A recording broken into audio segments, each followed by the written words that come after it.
Hey folks, Ted from Nerd Immersion here. Also, I remembered to make it ultra low latency, so the chat shouldn't be 10 minutes behind me this go around. Um, anyway, hi everyone. So if you're been under a rock, I will give you a quick rundown of what's going on. Wizards of the Coast last week, IO9, Linda Codega and several other people leaked OGL 1.1 on Thursday, the 5th of January. We had no response from Wizards of the Coast until the 10th of January, 3 days ago. We're working on a response soon. Yesterday, it seems as though many insiders, including IO9 and Linda themselves, said we were probably going to get news tomorrow or yesterday afternoon. But having the internal leak that went to D&D Shorts and several others who had said basically D&D Beyond subscriptions is the only thing Wizards of the Coast is looking at to see. So what they did, what we sparked and started, thank you, Barktavius, for the super chat, appreciate it, was we said, let's cancel. We started the hashtag stop the sub. We started the hashtag D&D Beyond. And we basically, everybody was mass canceling D&D Beyond subscriptions yesterday.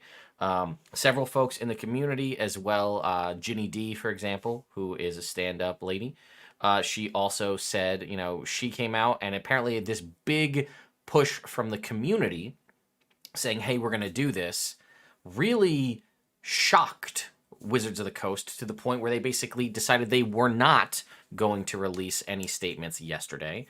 And also, in addition to that, yesterday at 6 p.m. Eastern Time, Paizo announced the Orc license, which is their version of an open license, which we will talk about that today as well. Now, just a little while ago, we finally got an answer from Wizards of the Coast. A full week plus later, we now have an answer from WotC and D&D about the open game license. Now, a couple of things I want to say up front. Damage has been done. I don't think anybody can argue that the damage and goodwill has been damaged. It's happened. However, this seems to be a win from what is written in the article, which we will go over shortly. It seems we did what we set out to do. It seems as though boycotting and talking with your wallet is the way you actually get anything through WotC's thick skull. But mind you, this article is PR only. We still have not seen OGL 2.0, 2.1, whatever they're going to call it. It has gaslighting in the article. It is clever wording. I'm sure Wizards of the Coast paid somebody specifically to write this article in such a way. But let's go ahead and take a look at it, read through it, and we'll see what you guys have to say. I'm going to put you guys on another screen while I read through it, okay? So, here it is. An update on the open gaming license posted 1 hour ago. When we initially conceived of revising the OGL, it was with three major goals in mind. First, we wanted the ability to prevent the use of D&D content from being included in hateful and discriminatory products.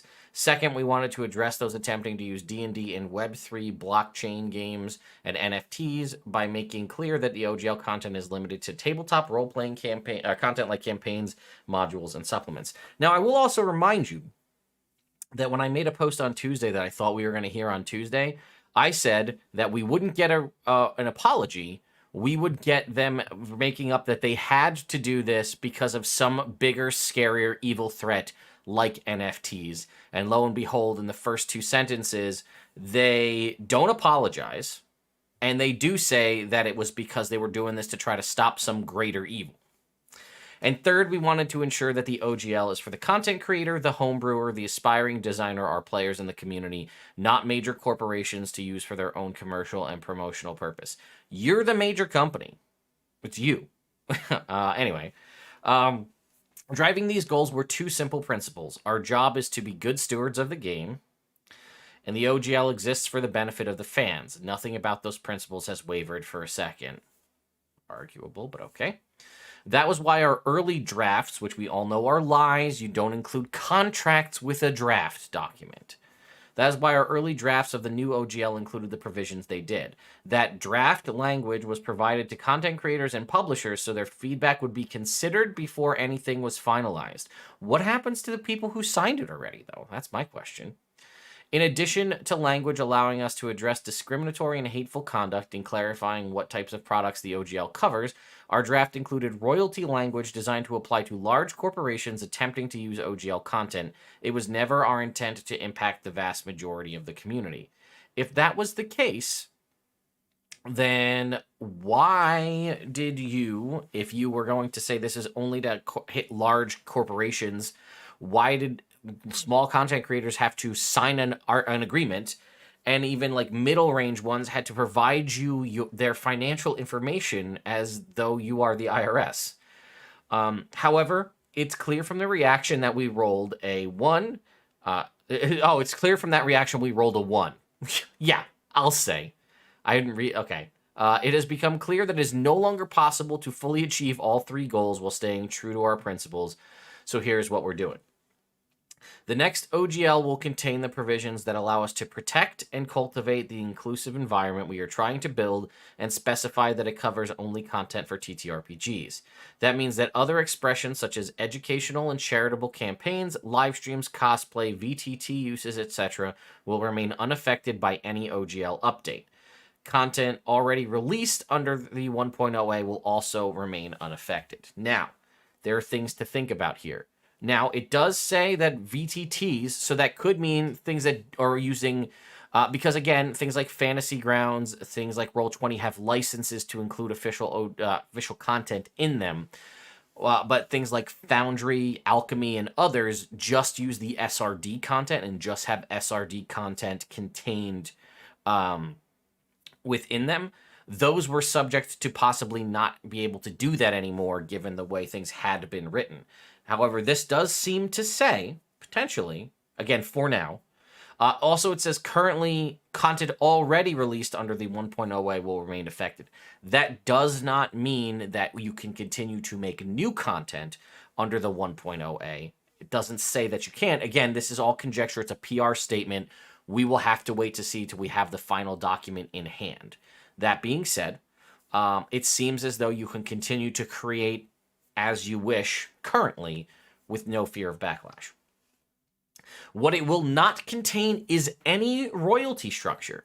It also will not include the license back provision that some people were afraid was a means for us to steal work. It was, but okay. That thought never crossed our minds.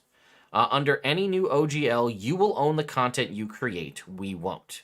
Any language we put down will be crystal clear and unequivocal on that point. Well, we'll have lawyers analyze that for certain. The license back language was intended to protect us and our partners from creators who incorrectly allege that we steal their work simply because of coincidental similarities. As we continue to invest in the game that we love and move forward with partnerships in film, television, and digital games, that risk is simply too great to ignore. The new OGL will contain provisions that address that risk, but we will do it without a license back and without suggesting we have rights to the content you create. Your ideas and imagination are what makes this game special, and that belongs to you. A couple of last thoughts. First, we won't be able to release the new OGL today because we need to make sure we get it right, but it is coming. Second, this is a real winner of a statement here. You ready for this? You're going to hear people say that they won and we lost because making your voices heard forced us to change our plans. Those people will only be half right. They won, and so did we. What a statement, huh? You didn't win. We both won. Yeah. Again, this has been going around, and like, tell me you can't see Michael Scott saying this statement, right? Like, could it be a more Michael Scott statement, right? Like, come on. Anyway, let's go back to the article. Our plan was always to solicit input from our community before any update to the OGL. Was it, though? Then why did you send contracts out to people with a deadline of today? The drafts you seen were attempting to do just that. They weren't drafts. They had contracts. We want to always delight fans and create experiences together that everyone loves. We realize we did not do that this time, and we are sorry for that. There's the first apology in the last paragraph. And they're only sorry because they didn't delight fans and create experiences together that everyone loves. They didn't apologize for the OGL 1.1. They didn't apologize for the stress, turmoil they've caused everybody over the past week. None of that. Our goal was to get exactly the type of feedback on which provisions worked and which did not, which we ultimately got from you. Did you, though? Did you actually solicit feedback from us? No, it got leaked and we had an outrage, and that's how you got your feedback.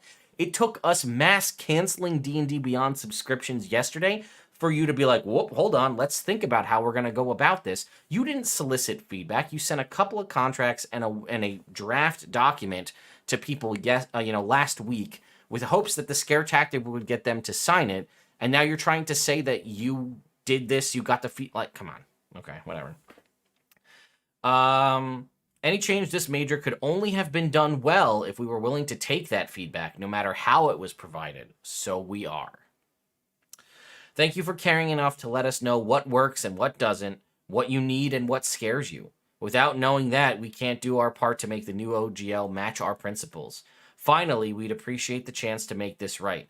We love D&D's devoted players and the creators who make them on so many incredible, take them on so many incredible adventures. We won't let you down.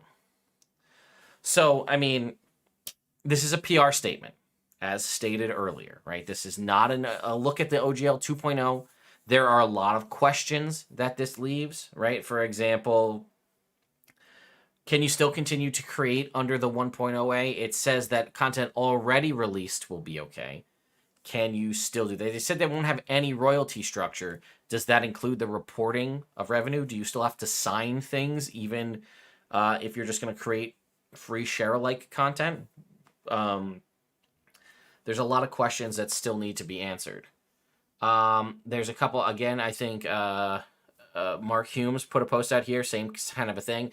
Let me be clear on one thing. Until we see the actual legal document on the revised OGL, this is just PR. We would never means nothing if the contract says we can. I got a lot more to say about the supposed changes, but Twitter isn't the right place for that. Again, a lot of statements like that, right? All right, so then we had comicbook.com released an article here. Wizards of the Coast has released a new statement about the OGL, stating their intent to remove some of the controversial components of the proposed legal framework. Today, issued a new statement about their plans. The statement comes a full week after leaked drafts of the OGL were published online, which revealed a stifling royalty structure for larger publishers and controversial license-backed language, granting Wizards a perpetual license to the materials used. While Wizards of the Coast did not release a new OGL for the public to view, it did confirm the legitimacy of the leaked drafts in a statement released today. While it defended those drafts as documents intended for feedback, Wizards also stated that the final version of the new OGL would not contain several of the most controversial aspects of the earlier drafts, including a royalty structure or license-backed language. The next OGL will contain the provisions that will allow us to protect and cultivate this inclusive environment we are trying to build, and specify that it covers only content for TTRPGs. Again, it also went on to say all this stuff, campaigns, VTTs, a lot of that stuff, or at least live streams and all that, should have been covered under the fan content policy, so it was odd to see it referenced here again. What it will not contain is royalty structure, blah, blah, blah, blah, blah. That's what it goes on to state the rest. The statement did not address whether the OGL would attempt to deauthorize previous versions of the OGL.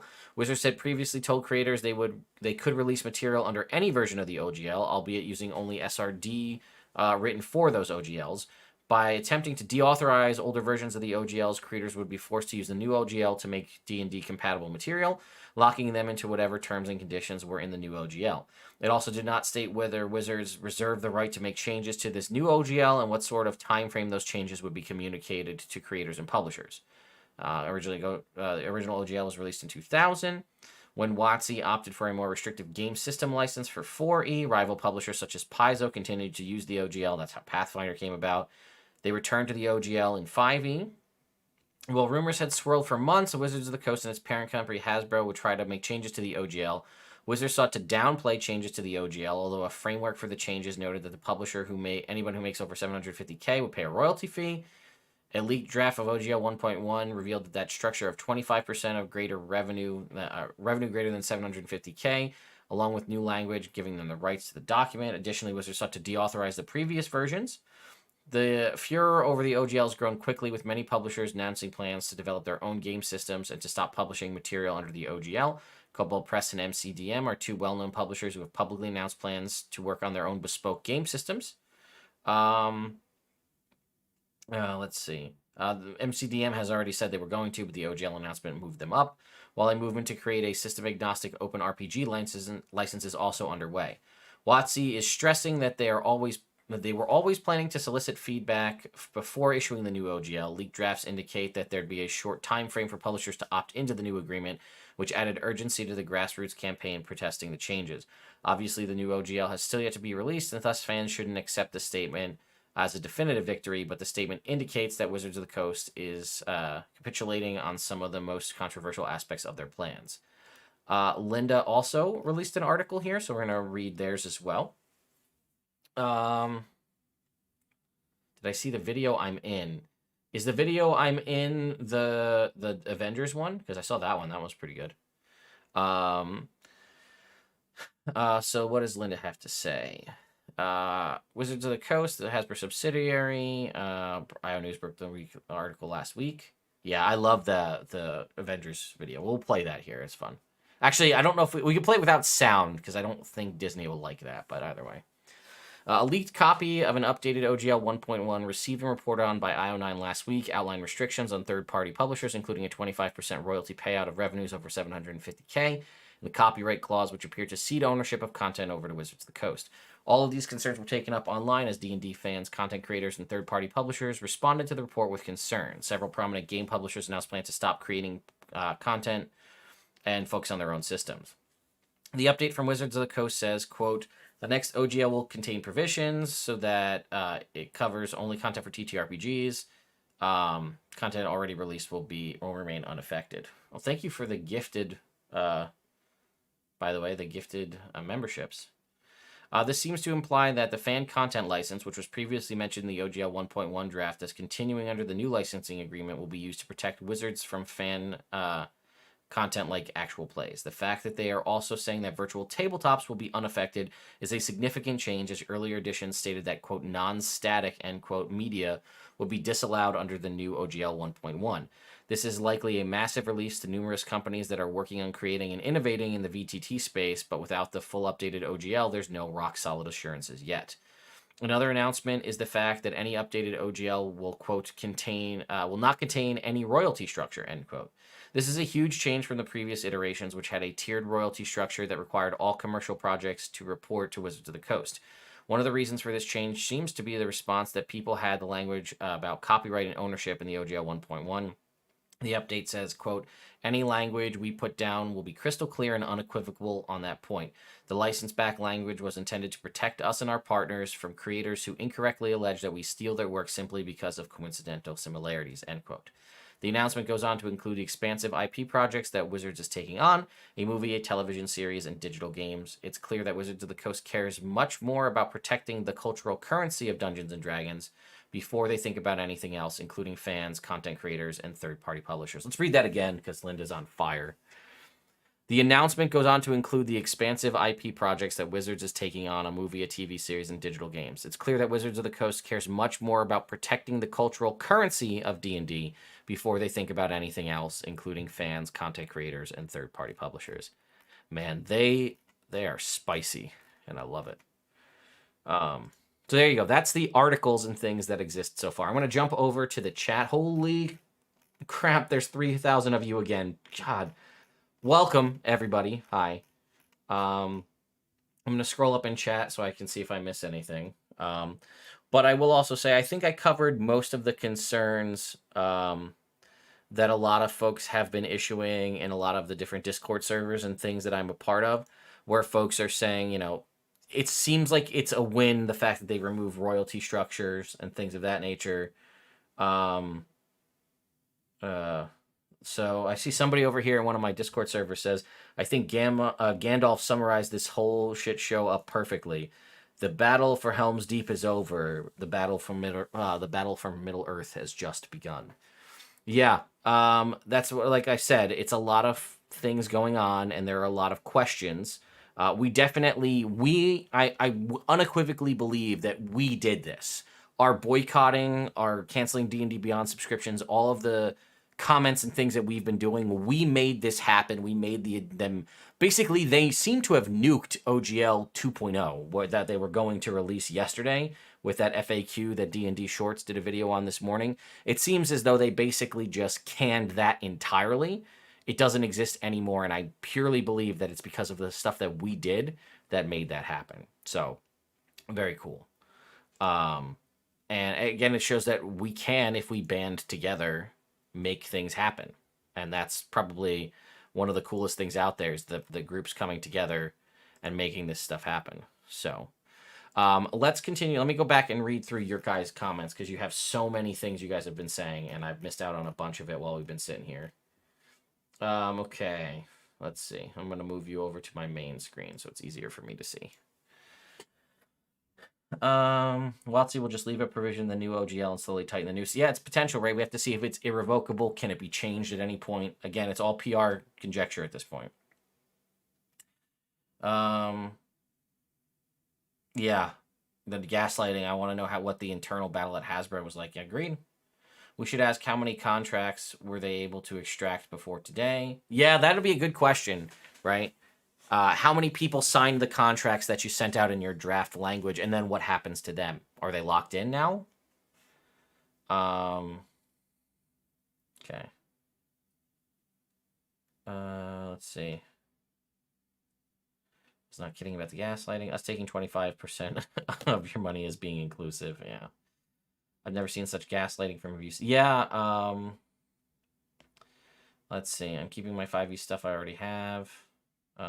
Keep canceling subscriptions. Yeah, that's why I put I made sure I updated my poll that I have here so that it separates out people who never had a subscription so we can maybe get a little more clear identity on who actually canceled their subscription, who just never had one. God, this entire thing has no promises that mean anything. Yeah, it's true. It's a PR statement, right? That's the whole thing. So, WotC is surprised that their customers are humans with their own free will. Yeah. Hasbro handing creators a contract. Here, we'd like your feedback. Sign here. Exactly. Yes, I did see 25% off anything over, like, I think Paizo has basically a 25% off everything on their store. I think that 25% is a reason they did that. Yeah, exactly. We're not sorry for screwing things up. We're sorry we got caught. It very much is giving off those vibes. WotC's actually eating itself from within too. Yeah, I'm sure they're locking down, trying to figure out who's leaking stuff. I bet you that's part of the reason we haven't heard as much as we've heard, because they want to track down who's the person who's sending out the information. It's not our actions that are wrong, it's your perception of them. And from my point of view, the Jedi are evil. It gives me very much the same kind of vibes. Why is this on D&D Beyond? Because ever since Wizards of the Coast bought D&D Beyond, they seem to use them for all of their, putting out their information. Yeah, the 30-day notice of changes, that would be, there's a lot that hasn't been answered in this. That's why we have to wait till we see the new OGL. Yeah, you said here, Queen Anne's Revenge, based on the lines here, they're still planning to attempt to revoke the OGL. They're just flat out saying content already released. Yeah, again, it's very hard to see. Again, it's a PR statement, so you can read into it as much as you want. But like I said, it's not till the last paragraph that they actually apologize, and they did try to say that, like, we had to do it because we're trying to protect against NFTs, which I don't even really feel like are a huge threat anymore, although I do admit there was at least one group out there, I forget what the name is, that was trying to do D&D NFTs. I know because they reached out to me to try to get me to sponsor their stuff. I see an army of orcs led by a kobold waving a black flag. Hope you'll be covering Kobold's new system. Yes, I will absolutely be. So, we talked about this a lot yesterday, but I am a news, at least that's what I've developed, I've become a news-based channel where I cover the news. News, I mean, obviously I inject my opinion on a lot of this, but news is kind of agnostic or unbiased in some instances. Obviously, I provide my opinion because so many of you want to hear it.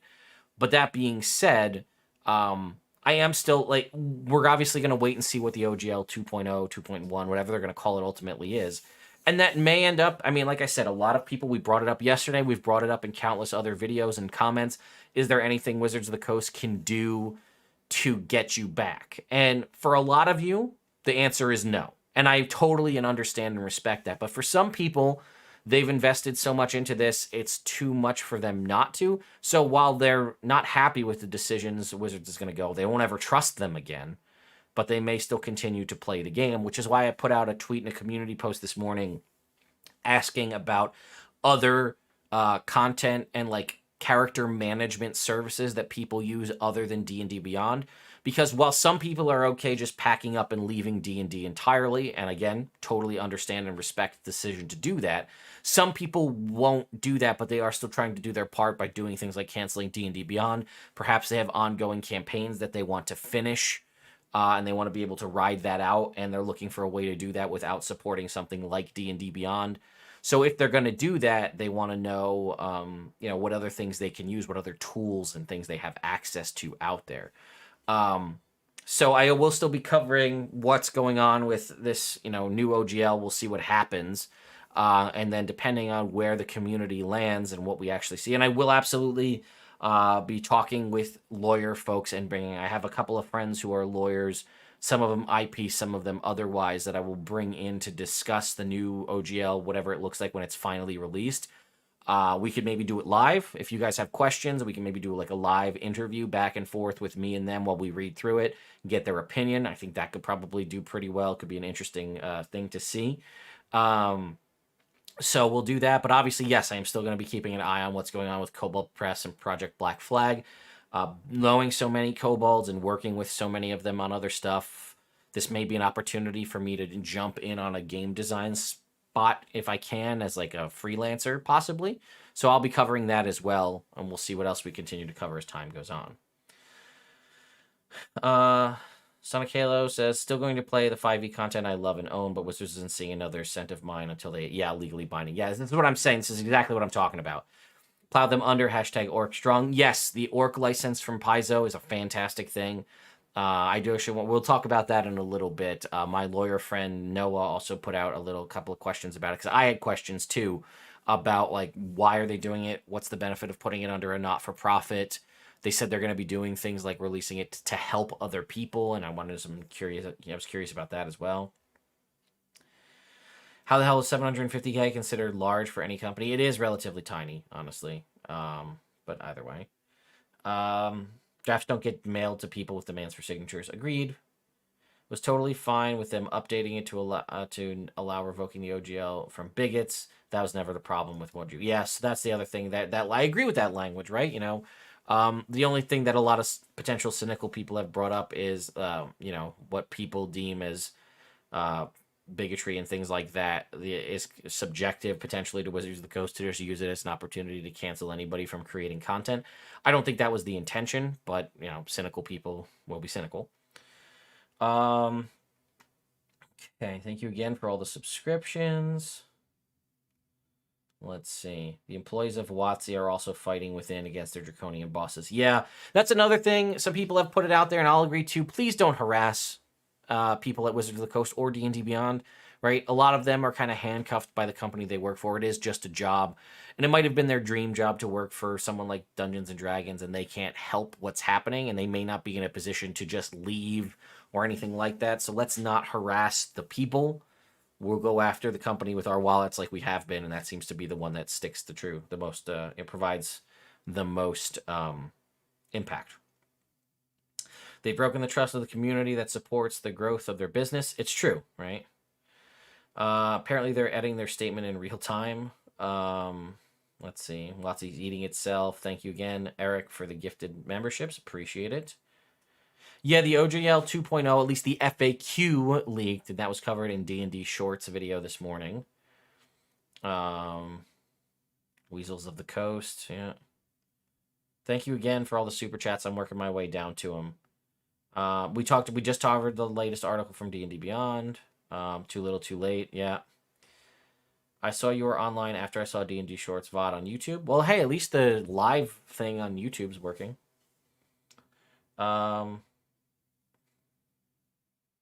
Okay.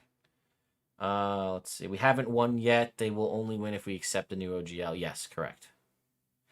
Critical Role seems to be trying to remove D&D lore from their games. Yeah, I heard Linda Codega actually interviewed Critical Role yesterday or maybe this morning about The Legend of Vox Machina Season 2. And basically the response was, I don't think Critical Role is going to provide any statement until they see the OGL 2.0 in its full form. And I can understand that. There also may be NDAs and red tape for things that they're working on that they can't comment. So should I move to Pathfinder? It seems it's a safe bet, and Paizo is doing things to help the community. I will be looking into Pathfinder 2E. I mean, we're still going to keep an eye on what's going on with D&D 5e. This may just become a more diversified channel where we cover things like Pathfinder and D&D, depending on how things go. If the OGL 2.0 ends up being like what the leak stuff was, probably not any more D&D stuff, but we'll see. Scrolling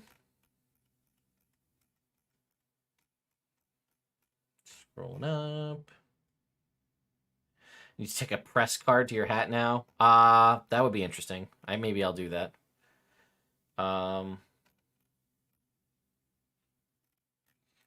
Let's see. Chris Pratt as Ted from Nerd Immersion. Yeah, I know. I saw that. We'll watch that video. We'll watch it. I promise. Hit that like button. Thank you, call sign Alucard.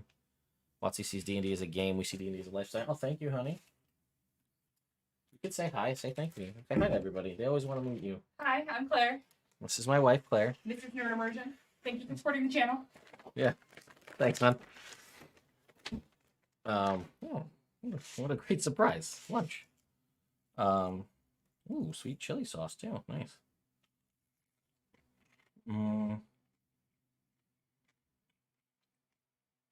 Don't mind me while I eat while we do this. That was a long article to say nothing. WotC only sees this articles to get their money. Agreed. That's what the one thing the leak said yesterday. Hasbro was into NFTs. That's true.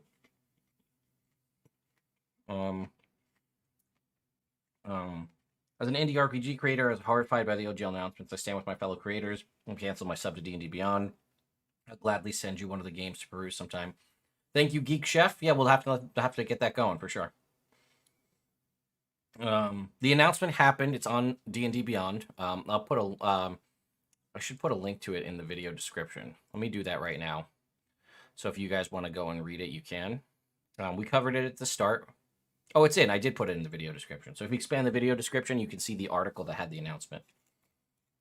Let's go Orc. Orc is the new open resource content or something. That's the new Pathfinder license that was announced yesterday at 6 p.m. Eastern Time. Let's go. Let's see. Even though we rolled a 1 is just infuriating. Like, we are still approachable and quirky. Oh, great.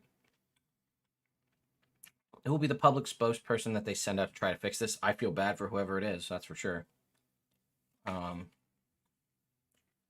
is the most entertaining drama. It's only the 13th of January. It's only the most entertaining stuff of the year. I would love it if Wizards of the Coast would like to have a sit-down with a bunch of us creators out here. Myself, Sly Flourish, XP to level 3, whoever, right? Ginny D. I'd love to see, they won't ever do it, but I love that. And I mean, I would be professional if I was invited in a sit-down as like a roundtable meetup to discuss with Wizards of the Coast. And I might be over the top and hyperbolic in videos, but that's what YouTube likes. If I were to meet them in person and they did want to sit down and have a come to Jesus, but like we all come to the table and we talk about it, I would very much love to do that. And I would love to help be one of the people who represents the D&D community to Wizards of the Coast. And I would be civil and, professional about it, but I would still get our points across. So wait, screenshot the D&D Beyond post. They are live editing it? What? Okay. What? That's okay. Hang on. Let me start screenshotting here. That can't be true, right? Does anybody have any confirmations about that?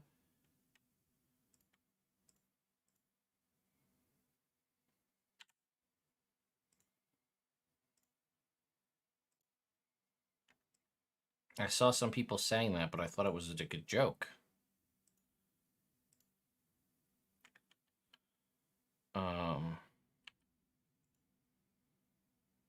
Can anybody confirm or deny that that's true?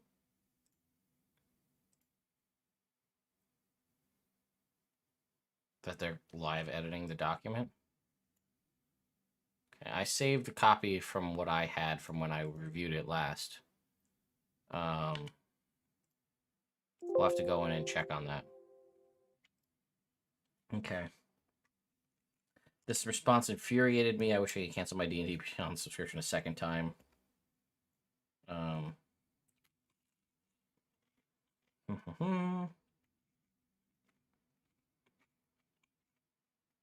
Release the orc before the orc allotted love for the orc license.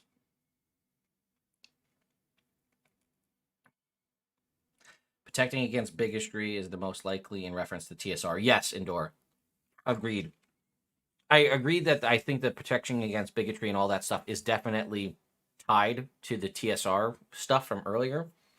But it also provides an interesting thing. I don't want to touch too long on this concept, but like there are things that might exist in the world right now, which is also an interesting concept. And again, it's a cynical take, so please consider it with a grain of salt here. But there are things that may be publicly acceptable in books or otherwise right now that 5 years from now may end up, the terminology or the way things are referenced to may end up being considered not okay or, you know, racist or bigotous or whatever 5 years from now. If they put that language in and then 5 years from now that ends up being true just for whatever reason, then they could, in theory, revoke everything you've done in the past. Not to say that that's necessarily a bad thing either. It's just a thing to think about that could potentially be happening. Would you also review new TRPGs? Excuse me, like our Grand Odyssey. I will be looking at other RPGs for sure. Let's keep going. How'd I like being Star-Lord? I'm okay with it. I'm down. Would I like to have been Doctor Strange in the video? Yeah, but I give it to Koval. That makes sense. Did you replace D&D Beyond? Check out Demiplane's Pathfinder Nexus. I've heard a lot about, yeah, if you're going to go Pathfinder, Demiplane's the official tool, and it was made by Adam Bradford, so if you're going to go Pathfinder, that seems to be one of the ways to go. I do hope that this development doesn't take the wind out of the sails of Black Flag or MCDM's new game. Yeah, I'm curious about that too. We'll have to see if they release any statements. The ones who already signed are probably locked in. You get what you negotiate, not what you deserve. Yeah, potentially. Don't harass the employees. Cheer them on for risking their jobs. I saw that, yeah. Where did that go? Sorry. I lost that. I just gotta scroll back up. Damn. That's what I hate about YouTube chat. Sometimes you just lose stuff in the process. I think you maybe get back to this one. Let's see. They are not dino nuggets, but they kind of look like them. Let's see.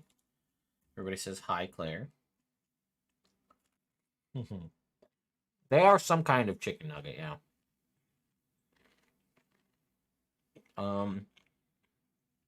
Have you heard anything about people making an open 5e SRD separate from WotC? Yes, I have.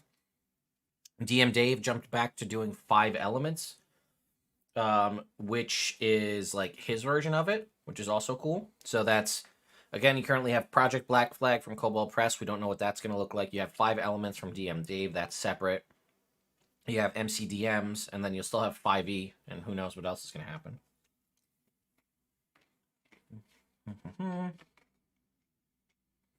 Work should be owned by the EFF, probably. Well, they are looking to make it tied to a non-for-profit, which I do appreciate. Nugget lunch on brand for a nerd channel. Very true. All right. Everybody wants me to watch The Thing. We're gonna watch The Thing. All right. Let me pull it up.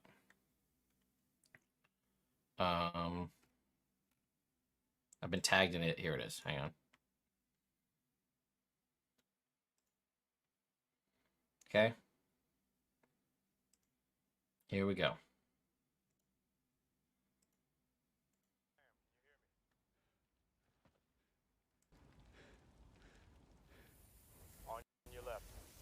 So I don't think I can watch it with the sound because I feel if I do, Disney's gonna come after me.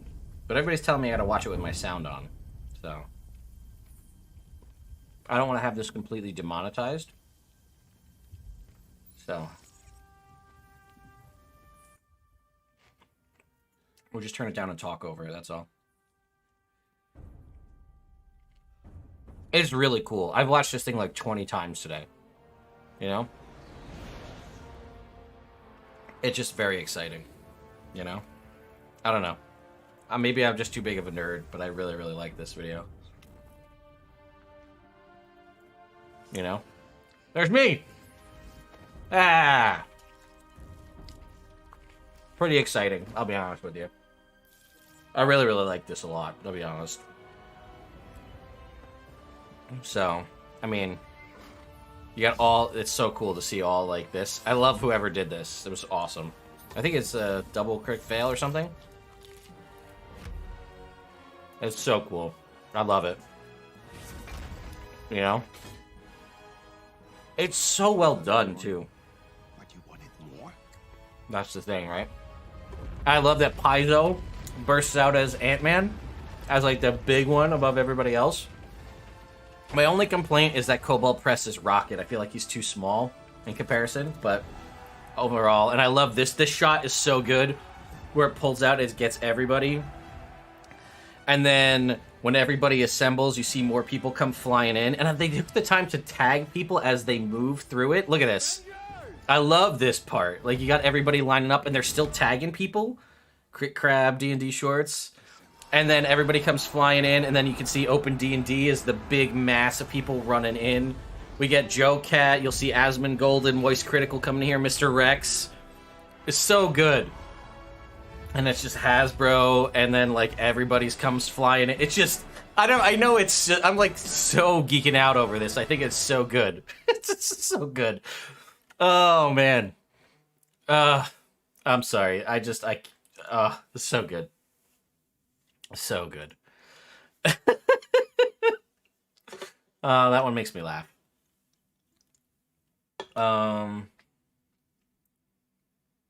Let's see.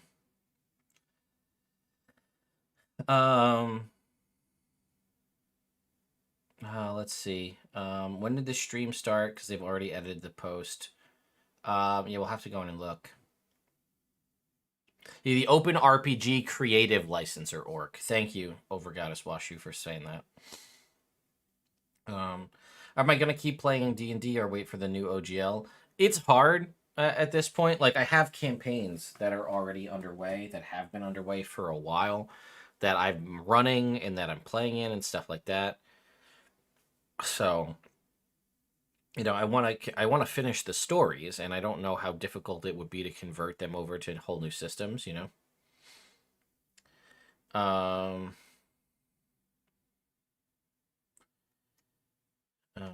Probably Joestar D&D Beyond, Open Create. Yeah, thank you guys for spelling it out for me. Yeah, I will definitely dive into Pathfinder. If WotC entered D&D into the Orc, would that do anything with your relationship for them? It would be interesting. If WotC did use the Orc of anything, that would be very intriguing, because then it would mean that it was safe to use. So that would be quite an interesting thing to see.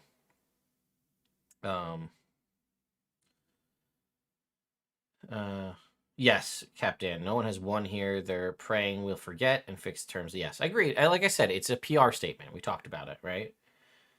I also imagine they probably paid somebody a lot of money to write that article, like, in a way that came, tried to come across as the best way possible. We went over the WotC statement before. Wayback Machine shows 2 confirmed versions from today. Interesting. It's weird that they're treating the leaks as drafts, but they sent contracts to people. Agreed. They need to archive the website. Rug pull incoming. Potentially Black Flag rises. Agreed. Are they actually trying to change it? Apparently, yes, they are. I watched Will Wheaton's post on Tumblr. That's an interesting one. Let's see. If you try to go to Paizo or Kobold's site, they're so overloaded. It's true, they have been slammed with site traffic lately. Remember when Ted leaked the rumors earlier than most anyone, and WotC claimed he was wrong and everyone called him fear-mongering? Yeah, that was the 20th of December I started that conversation. Let's go full orc and don't look back. Please read the press statement on orc. I read it yesterday. And I know it's not Paizo's license. They're making it unique and individual, and they're going to try to turn it over to a not-for-profit, which is a good idea. I found interesting about the orcs and not just Pathfinder. Yes, several folks have agreed and adopted to adopt the orc. Is it posted anywhere besides D&D Beyond? No, it doesn't look like it. It's almost like WotC forgets the Wayback Machine exists. Yeah. There's some interesting stuff if you dive into the Wayback Machine. I would love to see D&D creators coming together to talk about the state of things as well as the future. XP to level 3, D&D Shorts, Runesmith, Davy Chappie, Steely Sam. Yeah. If any of you guys are out there in the chat that were just mentioned, and you'd like to sit down and have some sort of roundtable discussion about what's going on, I would definitely be down. I mean, we don't have to host it on my channel, but I would. If that makes it easier for you. I highly recommend people install a tool like KDiff3 so you can run a text comparison between 2 text files. Wayback has 3 versions listed now. Okay. Know anything about the cipher system? I know that it exists. I don't know anything about it, if I'm being honest. Let's see. I haven't played D&D for about 5 or 6 years. Personally, I can get much more out of systems like Edge of the Empire.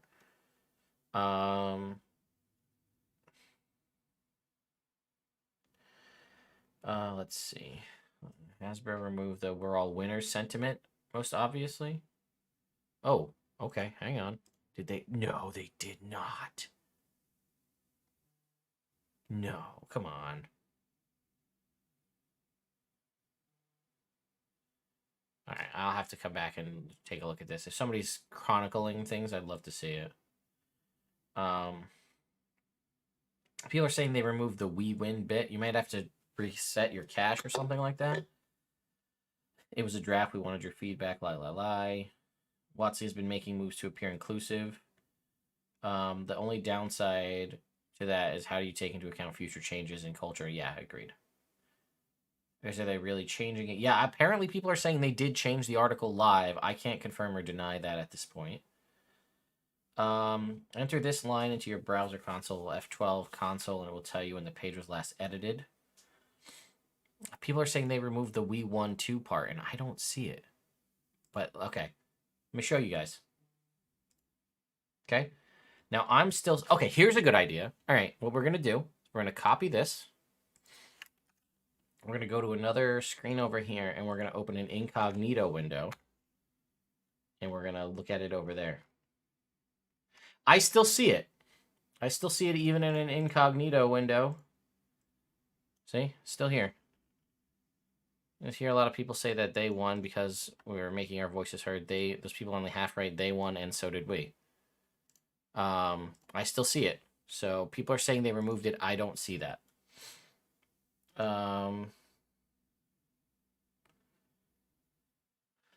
What was this about me being Star-Lord? We watched the video. Someone made a video of all of the creators rallying against WotC and Hasbro, and WotC and Hasbro being Thanos and us being the Avengers. And the person assigned different characters to that, and I was assigned Star-Lord. Here's the video. Double crit fail posted it. Here's the Avengers video. I'll put it in chat.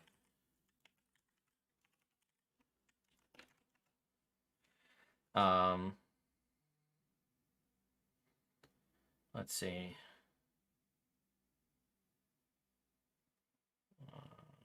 Where can I find the Avenger video? I just posted a link to it. The "we didn't take an L, we all win" language is a little insecure sounding for a giant corporation.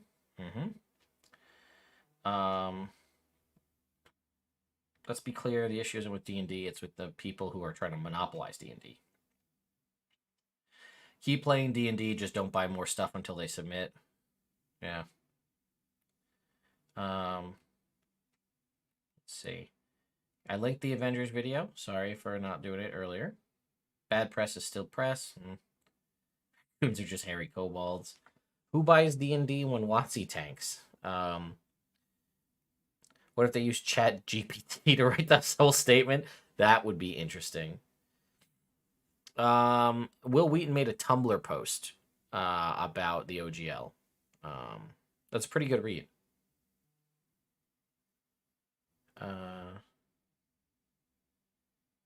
Did I get the D10 plush throw pillow thing everyone else got? No, I didn't get it. No, they didn't send me anything this go round. They sent me something last year. They sent me, like, they have their, like, holiday package that they send out, like, in the new year. I got it last year. It came with a pair of slippers. It came with, like, a Snuggie, like, with the D&D logo on the front, and it came with hot chocolate. It was, like, Mordenkainen's Magnificent Hot Chocolate or something. I got that last year. I did not get the DM screen and all that stuff. I got to tell you, as far as, like, free stuff receiving, that was probably the nicer one over, like, the Snuggie that I got. But no, I did not receive that. Otherwise, you would have had to see me post about it because they made people do it. You had to post and, like, say it was sponsored and stuff. Orc will be the Linux of TTRPGs. I believe so, yes. Let's see. I want to keep playing 5e, but mainly because I have over 1K in 5e Kickstarted third-party projects that I use and love. I still want to support, continue to support third-party Kickstarters. In fact, you'll be seeing me cover a Mr. Rex thing later this afternoon. I'll be putting a video out about that. By the way, his Kickstarter is still for the Sands of Doom is still live for a little bit longer. If you guys want to go check that out. Let's see. I still don't see it. Yeah, the old OGL is back by about 45 minutes near the beginning of the stream. Oh, yeah, but I don't see any big changes. Let's see. We rolled a 1. You can tell that bit was written by a non-gamer. Yeah. Does it matter if you're using the free version? The big one, as far as D&D Beyond is concerned, is the people that are giving them consistent money. So I just got my Avatar Legends RPG Kickstarter. I'm excited to get that because it's in the mail on its way to me right now.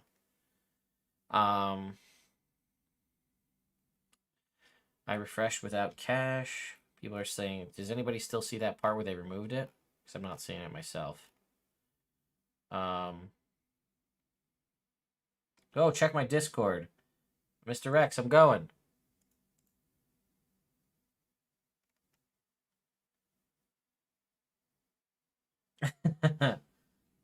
Okay. All right, Mr. Rex, I got you, buddy. Let's talk. All right. Let's talk. We're still over here on this. I realize that I'm not here. Let's go over here and check this out. Let me get a link for you. Hang on. I am. I didn't realize I was still reading your guys' things there. Let me pull up a link for you. We'll do it right now. Let me get you my link. He's got about 2 hours left on his Kickstarter. And it's actually really awesome. It's like a spiritual... Correct me if I'm wrong, Mr. X, but it's like a spiritual successor to Red Hand of Doom, I believe. Well, let me pull it up right now. Sands of Doom. Let me get the link for you.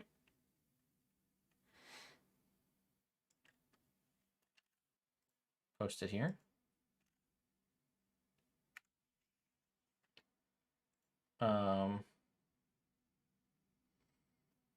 And he also says he's looking to potentially convert it to possibly MCDM's system or Cobalt Press's system at some point, which is pretty cool. Let's see. I posted a link to the Avengers video. Yeah, you guys can see it. It's fine. It's not a big deal. Hope other RPGs that are being made don't fall into power creep like WotC. Did Mercer announce anything? No. Again, Linda Codega said that she would that they spoke to Matt Mercer and the Critical Role team as part of the Legends of Vox Machina thing, and in doing so, found out that they're going to wait till the official OGL 2.0 is launched before they make any official comment. Yeah, I'm broadcasting the YouTube. There's nothing secret here that you couldn't see, so it's not a big deal. It was an accident. I didn't mean to be broadcasting this, but you saw it. It's not a big deal. Again, you guys were seeing what you're doing, so it's all here. I'm sorry I was broadcasting YouTube Studio. That was an accident. But either way, you didn't. I mean, you saw a peek behind the curtain. There was nothing secret to see there. So,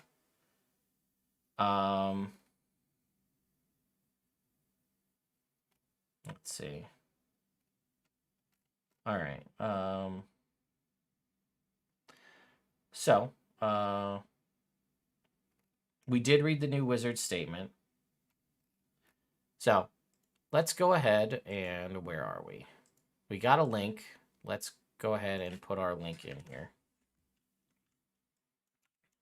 for Mr. Rex's Sands of Doom right now. It has about 2 hours left. Let's see. Yeah, a lot of people are saying they're not going to say anything until the official statement is out. But a lot of people are also making sure everyone's aware, and I agree that, you know, you're not going to do anything. The Will Wheaton statement, I'll have to find it. I'll find it after. But let's go ahead, right? Matt's been easing away from some WotC deity names. Yeah, so he had all WotC deity names, and he had to change it when they released the Tal'Dorei campaign guide via Green Ronin Publishing. But then he got to put them back in when they did Explorer's Guide to Wildmount. Let's see. I'm going to just refresh the D&D Beyond thing one more time, because people are saying they removed the We Won, and so did we. If anybody can confirm or deny that with side-by-sides, I'd love to hear it. You know what I'm going to do real quick before we... Oh, thanks you, Van Wolf. I saw you post over there on Twitter. I'm going to message... I don't know. I can't... Did somebody send me a message on Twitter with it?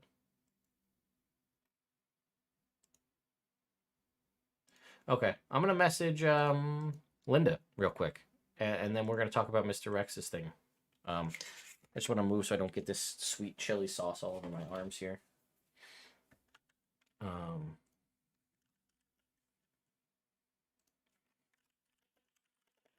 Hey, just a heads up. Apparently, live editing the D&D Beyond release article. I can't confirm or deny, but some people are saying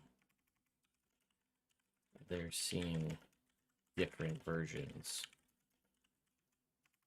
than was originally released. Okay, there. Put that out. Now Linda's got it. I'll let her, or let them do their thing. So.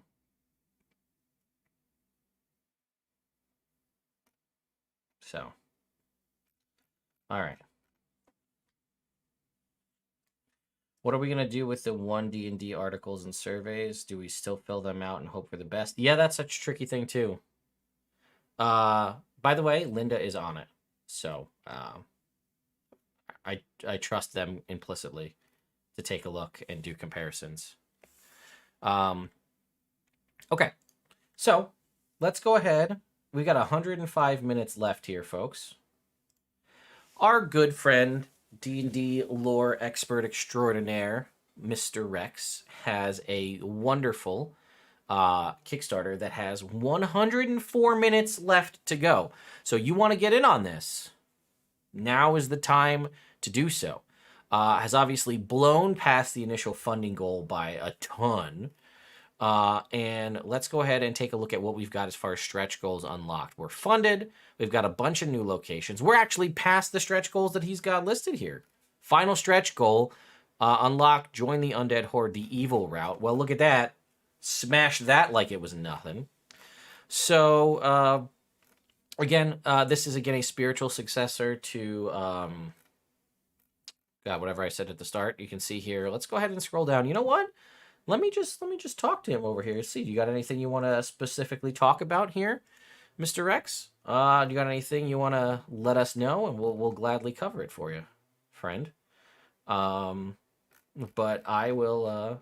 I'll just continue to do my normal thing as I would normally do. But if you have something specific you want me to talk about, I would gladly do so.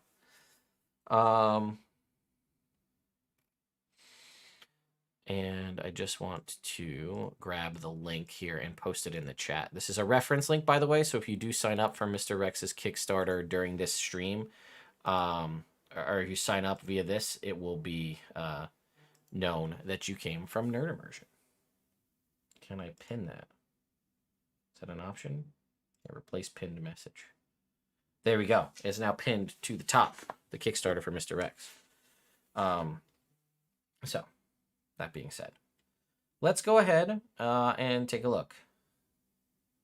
Well, Mr. X says he's going to write it without an OGL and keep it open so I can make it compatible with any of the new systems that are going to be coming out. So this is kind of what we talked about a little bit yesterday. So as Mr. X just said, he's going to be writing this in a systemless OGL situation. So if you want to use it in 5e, you can. If you want to use it in Cobalt Press's Project Black Flag, if you want to use it in MCDM system, that'll be an option for you. And that makes sense. And this is kind of what I was talking about splintering yesterday, right? Where things can kind of go a couple different ways. And it's, what do you do? Because if you post under the OGL, you're locked in. You can't really post it under other systems necessarily, especially if the OGL was to go the way it was going. Under the current version of the OGL, there's nothing stopping you from posting it there and then tweaking it and posting it elsewhere. Well, we see these numbers go up live. So let's go ahead and take a look at what we've got here, right? So let's take a look at our funding goals. We'll take a look at all the stretch goals as well. So first of all, we had the first one here was the massacre at Kuniten. The town of Kuniten was first to be hit by the rampaging undead horde. Far before anyone understood its dangers, players will be able to explore its desolate streets in order to stop a ritual meant to command the village's ghosts to reinforce Lord Armu's army. The Red Sphinx. Legend tells of a rare sphinx who can divine the location of the Anubian relics. I'm going to tell you what it's about. How about we do that? Okay. So, it's a 5th edition campaign set to go from levels 1 to 11 by our good friend Mr. Rex. A series of prophecies has foreseen the rise of an ancient evil who will bring 10 cataclysmic plagues upon the land of Al-Karat. As the first 2 prophecies come true, war breaks out and the characters are forced to fight or face total annihilation. And it says, an army of 30,000 undead gnolls marches towards the great tiefling city of Karat. Time is ticking, and characters will have to find ways to unite the disparate species of the kingdom against the inevitable onslaught. Find ways to weaken the army, disrupt its crucial alliances, and delay their advance for as long as possible to have a chance at surviving the climactic final siege. So everything we just talked about there, it's got a very kind of Egyptian vibes to it, right? You've got this undead army of gnolls coming. What are you going to do? 10 plagues are coming. 2 have been unleashed. What are you going to do? Well, mysterious artifacts known as the Anubian relics have strength to stem this darkness. So each of these legendary level magic items hold unique abilities powerful enough to shape the destiny of its wielder.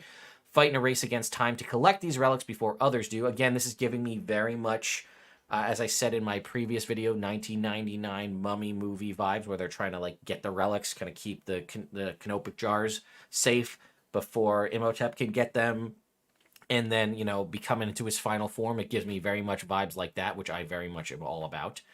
Explore land in an open world format. As the weeks pass and the plagues descend upon the peaceful kingdom, many doors will open and many will shut. And I talked about this a lot too. The concept of an evolving living world is one of the coolest things that can exist in any RPG or a video game. Nothing, like, it doesn't make your world feel real when like there's an NPC sitting in their house waiting for a player to open the door and be like, oh, hey, hi, random adventurer. Here is my thing for you. Could you please go find my lost cat? Right? And they just sit there and they wait for you to trigger the instance. And that doesn't feel like an active world, you know, right? That guy was sitting in his house when you first came to town, but a week went by and then something else happened while his cat was missing, right?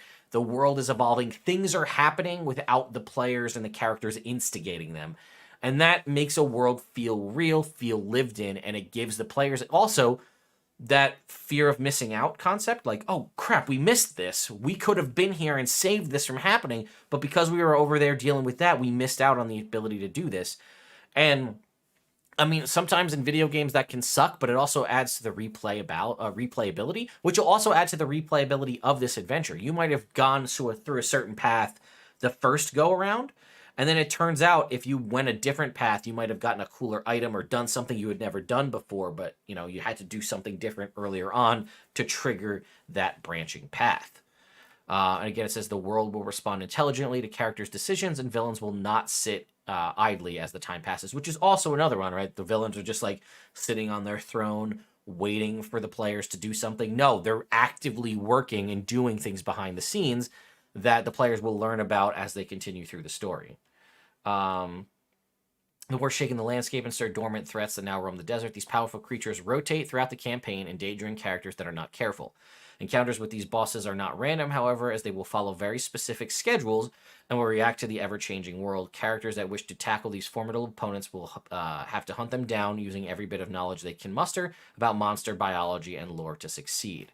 So again, monster lore? I wonder who gave Mr. Rex the idea. Oh, it's probably himself, given all the stuff he does about monster lore. But this also, you know what this gives me? Like, I don't know, like Legend of Zelda vibes. Like I'm getting a very Majora's Mask vibe. I don't know why. Maybe it's because I'm thinking of the 3-day cycle where like you have to be in the right place at the right time to trigger an event to have it happen. Whereas like, you know, there's this big monster and it's going to go on this path. And if you catch it at this point, you can maybe stop it or do the thing. And that's a really cool concept for a campaign. And honestly, this stuff is really awesome. And I would love to just get this in hand. And then, yeah, I could run this campaign and play it, and that would be fun. But, like, you could also take these concepts and the way things are written and extract them and use a similar concept to put it in your own game, which is one of the best things about a completely open system with open licensing that allows you to use things as you see fit. You could take somebody's cool idea, adapt it, and make it your own and use it in your own campaign and don't have to send anybody royalties information about it. But what do I know? So as far as backing levels, $25 is the base level. That's going to get you just the PDF, right? That's not a huge ask. If you want to get the hardcover, it's $50. That's a pretty good deal. And hey, you get a PDF too. Some companies don't believe in giving out PDFs with their products. Oh, I'm crazy.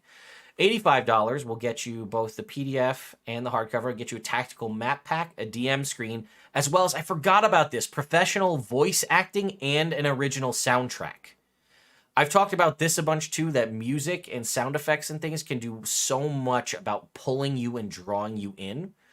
This could be huge for that, right? And then we've got a magic item card deck at $135, and then the super uber one gets you this super awesome custom cover, as well as basically everything we talked about, but extra monster classes, and then again, soft cover books for that. And here's the super limited edition cover, which looks fantastic. Here's our DM screen.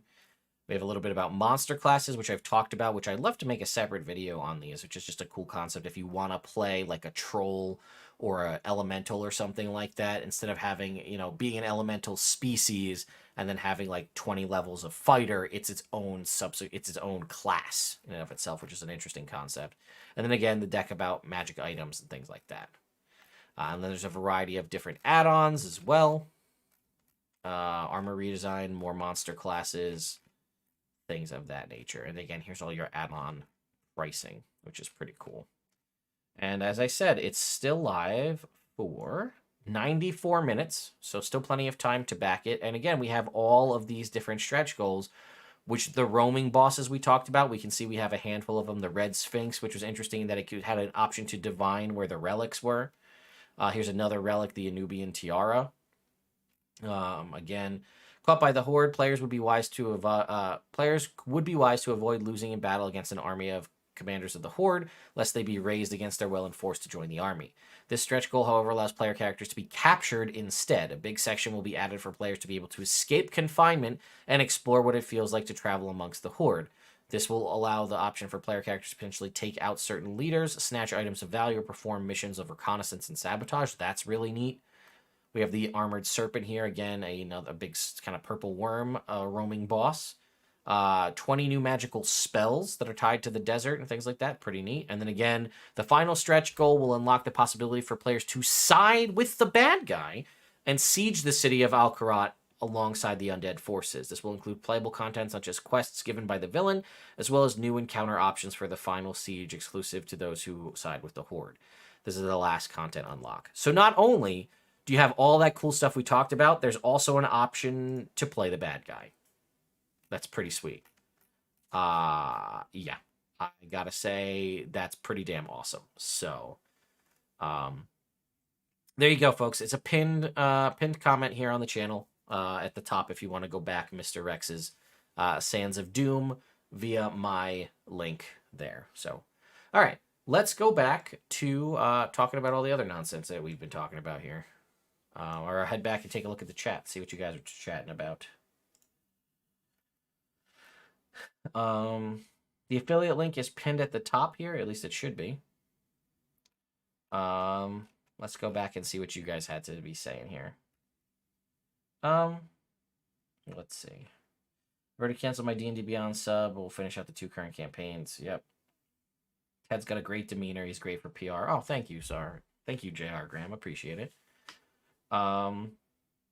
I can't wait until they change 1 D&D to one more chance, baby, please, D&D. I just ordered the item and character deck for the Quest role-playing game. I've heard a lot about Quest. I saw some people throwing around Open Legend recently as well. Open Legend is one that I haven't heard a lot about in years. I think I did coverage for Open Legend a long time ago. I actually got a chance to play Open Legend RPG with the guy who created it, which was pretty cool. He was the DM for it. Let's see. Mummy's such a classic. If Sands of Doom will be system agnostic, what did the Tiefling become? I'm sure they'll have to be changed to some Infernal Lights or something. Half demons, yeah. There's a lot of ways to tweak it. And now with the evil route unlocked, players will be able to join, even quest for the Mummy Lord. Yep. Pretty cool stuff. Haven't canceled my D&D Beyond subscriptions. I have multiple campaigns that I'm a part of. One is a DM that rely on my content sharing, biting the bullet so I don't have to screw them. Yeah, I understand. Like I said, people do what you can. But I understand people not wanting to cancel. If they bought all their books digitally on D&D Beyond, it might be a harder pill to swallow for some. But we obviously made an impact, which is the biggest thing. Let's see. Good advertisement. Hadn't heard of this Kickstarter, even though I've seen a ton of his videos. Well, welcome. Yeah. The affiliate link, again, is pinned at the top. How does the OGL affect current Kickstarters? Well, currently nothing has changed because they haven't released the 1.1, 2.0, 2.6, whatever they're going to call it. They haven't released it yet. So currently, any Kickstarters that are out or in the process of being fulfilled are still safe. So there's no issues there. This is Mr. Rex's Sands of Doom Kickstarter for people who are asking. Let's see. Apparently the Infinity system is a mix of Warhammer, Star Wars, D&D. I haven't heard of the Infinity system. Did I not link the thing? If you need the link for Mr. Rex's thing, here it is again.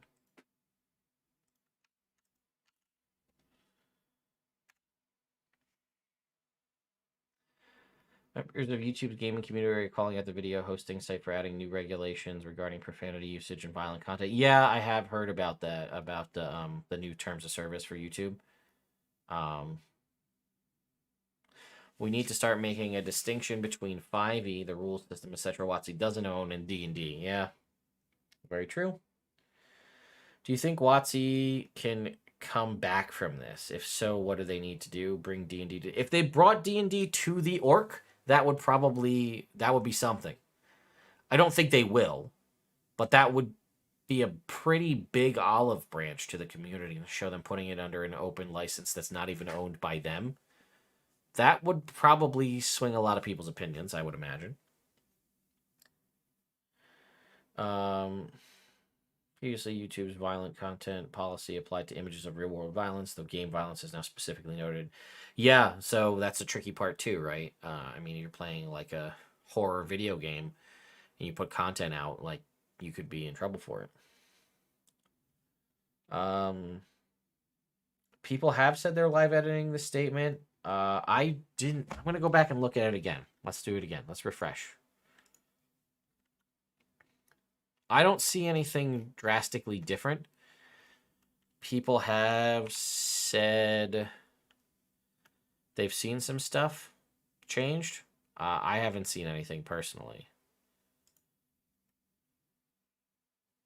I'm looking to see what I can find out right now to see. Yeah, I don't see any major changes. But I haven't looked. Has anybody posted anything on Twitter about changes being found? Because if anybody has anything specific about it, I'd love to. Anyone know how easy it is to run 5e content using Pathfinder 2e? Not sure, but we can look into that for sure.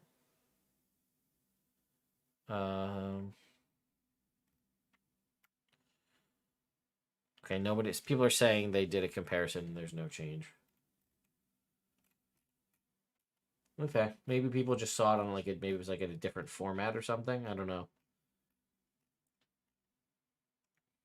Yeah, I'm not seeing anybody posting about it online. And I imagine if there was something as drastic as them altering the document, people would be, well, let's see. I don't,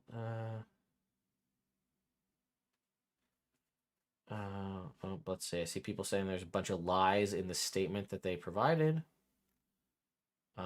There's a funny one showing the Black Knight from Monty Python, and it's got, Black Knight with all of his limbs cut off, and says, "All right, we'll call it a draw," and that's supposed to represent WotC. Over 10,000 people have signed Ryan Dancy's petition, which is pretty cool. Let's see. I'm just trying to see if anybody's posted anything else interesting on Twitter that we can talk about. Legal Eagle still working on their video. All right. Let's see. People keep saying they took out the "we all win" statement, and I haven't seen that. Are the battle maps for Sands of Doom available for virtual tabletop? That'd be a question for Mr. Rex. Not sure if he's still hanging around. I'd be totally okay with WotC D&D if they went to the orc or even a true irrevocable license, even if it had some kind of very light royalty thing. Let's see. YouTube willingly promotes scam ads. Yeah. There are tools that convert stat blocks, but I mean, it's hard to convert in a solid, satisfying way. Okay, good to know.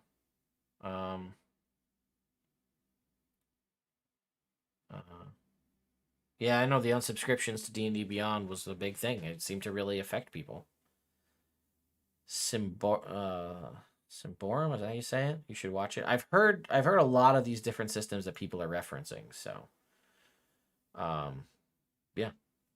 I'm gonna check my various creator threads and see if anybody's posted anything of interest. Let's see. Somebody else said they appear to be editing this real time. I haven't seen it. I haven't seen anything officially posted, but people are saying that still. Yeah,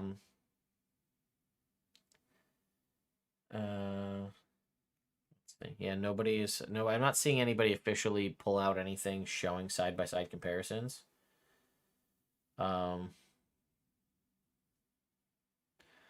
Yeah, nobody's said, they also didn't say they were going to drop everything completely with this update to the OGL. They did, they actually still are working on something, so. I'm not seeing much, no. Are you going to do an unboxing review of the Avatar: The Last Airbender RPG? Yes, I am. I absolutely will be. So, Wizards of the Coast ruined this for themselves. Playing D&D since the 80s. Wizards has lost all trust with me. Yeah. In most of the books up to Fizzbands. I can't do it with WotC anymore. Yeah, I listen, I get it. I understand. We're still waiting to see what the official license actually states. And then again, we'll have to go through it with a lawyer too to really kind of explain it further, make sense of it. Just trying to see.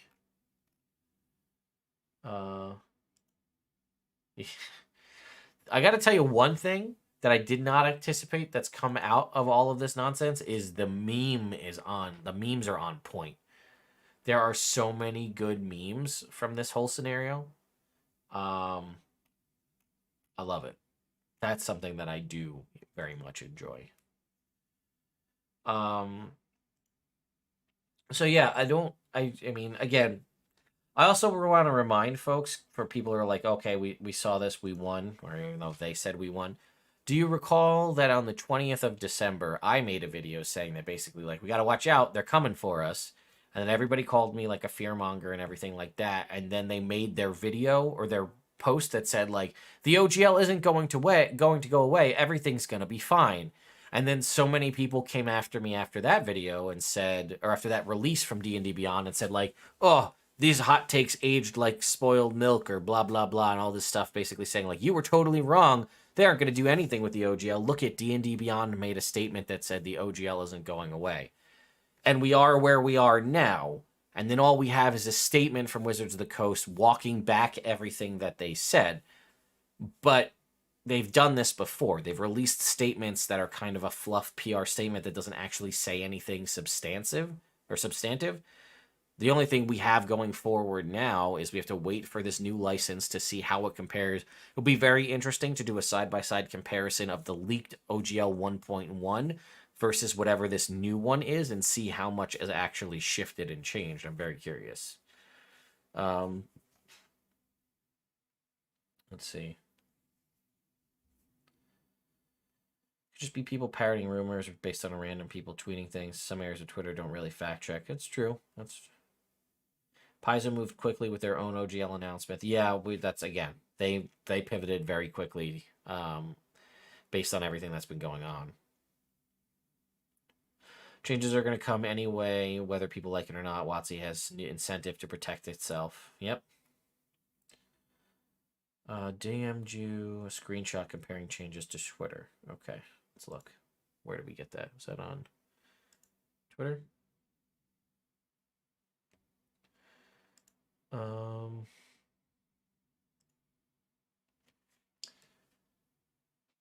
okay. Hang on. Let's see.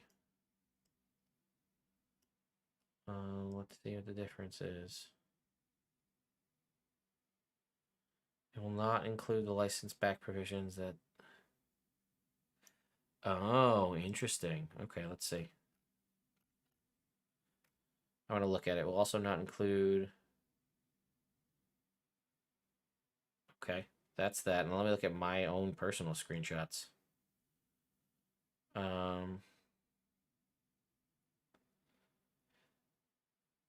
We're afraid. Okay, so I don't see it. So some people... So I just received this, by the way, for folks who are asking. Let's see. How about Paizo? Yeah, we talked about Paizo. Didn't D&D Shorts had a leaked OGL 2.0? He had a leaked FAQ for the OGL 2.0, which is what he made a video on this morning. At a risk of repeating myself, where did I just lost that. Yeah, this does remind me of the side-by-side comparisons that we do. The company is smart, corporations are dumb, panicky, dangerous animals, and you know it. Agent K, probably. If the OGL changes stop, do you think this will lead to major D&D content makers to counter with requiring Hasbro to contract that it gives up all rights to the content or they won't use it? You know, we'll have to see what ultimately comes out of this. I've been playing for 30 years and can't see not playing D&D, to be honest. My group actually never used third-party content, but if there's a new system that gets our 30-year group interested, so be it. I really wonder what Mr. Perkins and the other. Yeah, I'm sure they can't say anything anyway. My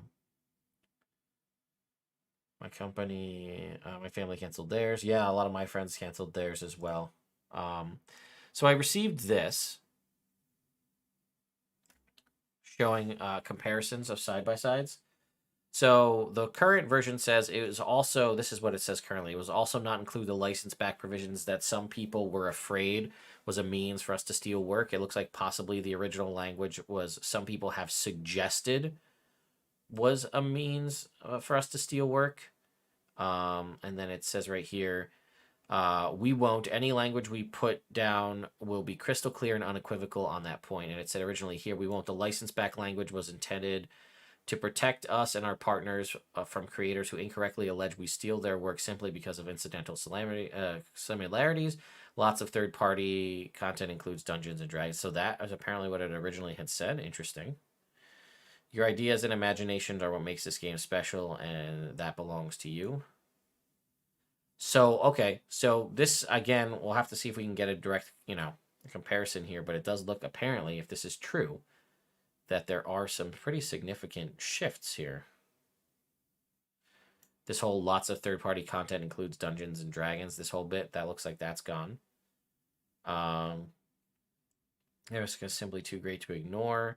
The new OGL will contain provisions to address that risk, but we will do it without license back and without suggesting we have rights to the content you create. And then they added this bit at the end here. Your ideas and imagination are what makes this game special, and that belongs to you.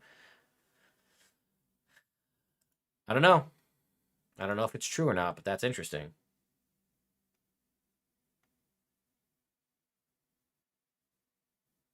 Remember, WotC has an influencer line in their budget, so there are people being paid to say nice things about this OGL stuff.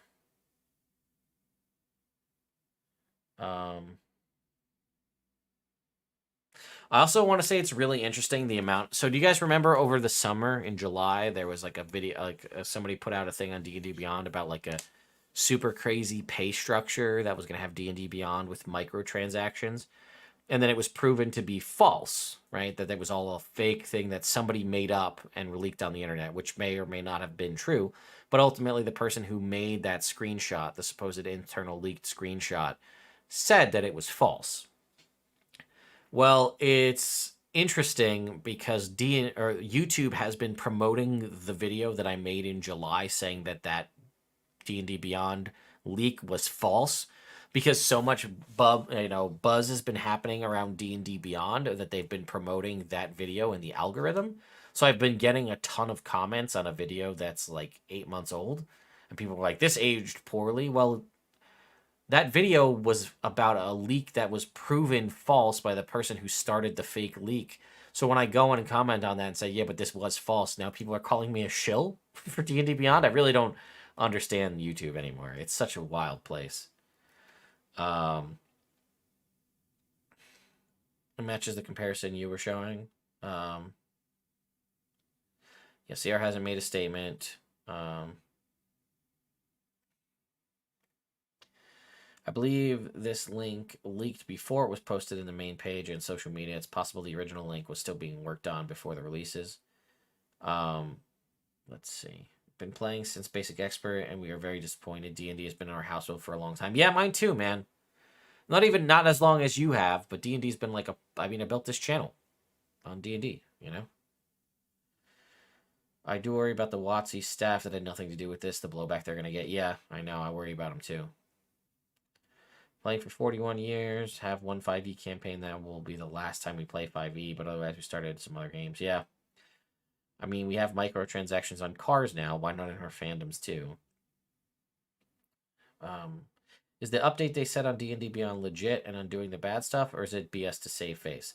It is as legit as we're going to get. It is still a PR statement, so it may be proven that it is false, ultimately. I was looking, anyone have a link to the YouTube, to the Avengers video? I posted it earlier. If you want the Avengers link, here's the Here's the Avengers link again. People who want it.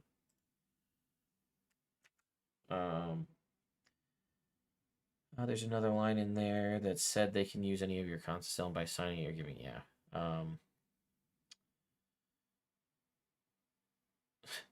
That statement in D&D Beyond sounds like Thor Ragnarok Grandmaster post-credits scene. Yeah, it does. It's interesting. A lot of people have the one quote they've said it seems like something Michael Scott would say.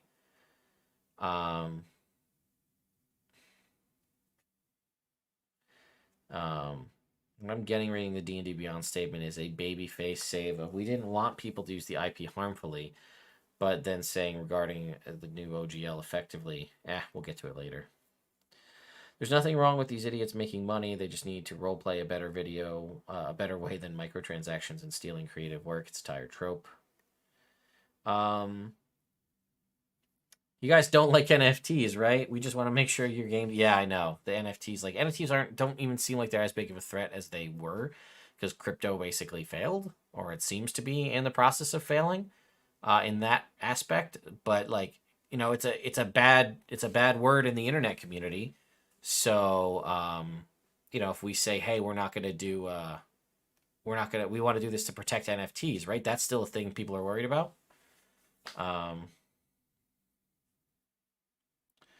The D&D Shorts leaked response. I watched it this morning from the OGL 2.0 FAQ. Yeah, I retweeted it. It's bad stuff. I didn't want to make a video on it separately because D&D Shorts made a video on it. So, but yeah, it seems that all of the stuff that was talked about there got completely nuked by us canceling D&D Beyond subscriptions yesterday. So I think that actually we did the thing. We won in that aspect. What do you think about third-party virtual tabletops that are trying to make promises originally about how they would plan to integrate D&D Beyond, like something that I personally use Tailspire? Yeah, I think Alchemy RPG is actually in the process. I think it might even be ready now. Their D&D Beyond integration tool, which I'll probably, if I can get somebody from Alchemy to sit down with me today, I'll do a video on it showcasing how to convert your character from D&D Beyond into Alchemy. So if you want to still keep your character digitally without having to use D&D Beyond, that'd be a way to do it. I would love to do a roundtable with the YouTubers if people are down. Can we get a post link for the Michael Scott meme? Let me see if I have one. Let me go back. Here is the Michael Scott meme link for people who wanted it. There you go. Bothers me. There's no name attached to the byline. Yeah. 8,500 in the poll now, huh? Oh, very cool. No longer says alleged to steal work. It says if we were afraid. Okay, gotcha. Hasbro, it's what my character would do.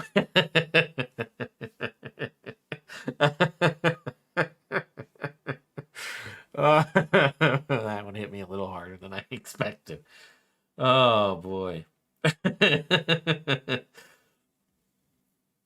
Can't see myself learning a whole new system. I think I'd still play D&D because I have all the homebrew. Yeah, I get, like I said, who knows, right? They might be able to walk stuff enough back that people still feel comfortable playing the game, but they're still going to check out other stuff. I think Hasbro stock was down yesterday, but barely at all. Yeah, we both won according to them. Very true. Oh my god, someone noticed the art for the response and counterspell from MTG, the flavor text. This path is closed to you. Let's see. You don't want to make a video on news because somebody already else did it. I'm not going to make a video parroting D&D Shorts video because he already made a video on it. I retweeted it. It's a good video. Also, knowing me, his 10-minute video, I turn it into a 30-minute one because that's what I do.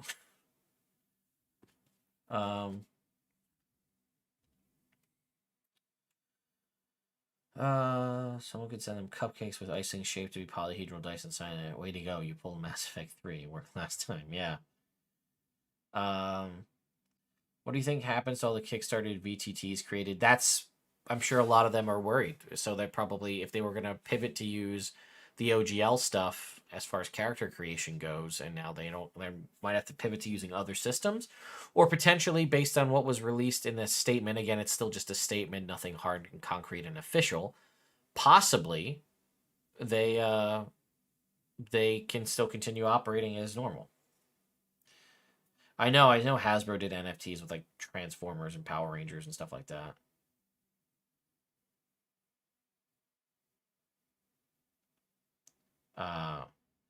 Hasbro's stock price is up for the month. Strange with so many people jumping ship. I don't know if people are aware, or like the general stock market is aware of what happened yet. So Hasbro stocks hurt from the D&D Beyond so subscribe. Did they though? Because when people were saying the end of close of business yesterday, it barely. I don't know what today's stock market looks like for them, but the Twitter video slaps hard. It does. Let's see. Hasbro stock is up today. Yeah. Are you planning to cover D&D content in the future? It's all up in the air, right? News is news in that respect, but it depends on what D&D actually does as far as where this. I mean, I'm still going to continue to cover what's going on with this OGL till we figure out what actually happens. Let's see. About 3,100 canceled subs according to this specific poll. Yeah, that's not a small amount. I'm curious what the actual number is, but I don't think we'll ever figure that out. The new YouTube thing will affect Markiplier and Jacksepticeye. Yeah, with the changes to the way things work, I know. It's going to be weird. It's a weird choice that they decided to make you on the YouTube front there with the policy. Hasbro was named the most just company to work for yesterday. Yeah, I saw that. That was interesting. What an announcement. Let's see. Already having success with MTX to a degree. Just look at D&D Beyond. You can buy individual classes. Yeah, microtransactions. Yep. We won. Now maybe we will get the good stuff for 5e from Wizards before the end of the year to apologize. We'll see. We might get an official OGL release possibly next week if we're lucky. Are you doing YouTube full time now, or do you still have another job? I took a half day. I do still have another job. So no, I'm not doing YouTube full time. It was a conversation I was looking to have this year. And then this whole OGL thing happened. So it got obviously everybody pretty worried about what was going to happen as far as the future of content creation and whatnot. So no, I actually worked out to take a half day once I saw the statement was put out there, and then took a half day today so I could stream. I've cut ties with anything D&D except for my own games. A lot of that's going around. Hasbro stock is stable since announcement. Just nuked my 4-year campaign last night. Everyone felt like this is the best course of action. Last night I told my group I was not going to do D&D anymore. I was happy to move to another system. We need to buy physical books from third-party publishers like AEW, Art Cobalt Press, and so on. Did you ask to be Star-Lord? No, it was all assigned randomly. Everybody was asking about the Twitter video. And that was all assigned randomly. Nobody had any say in that as far as I know.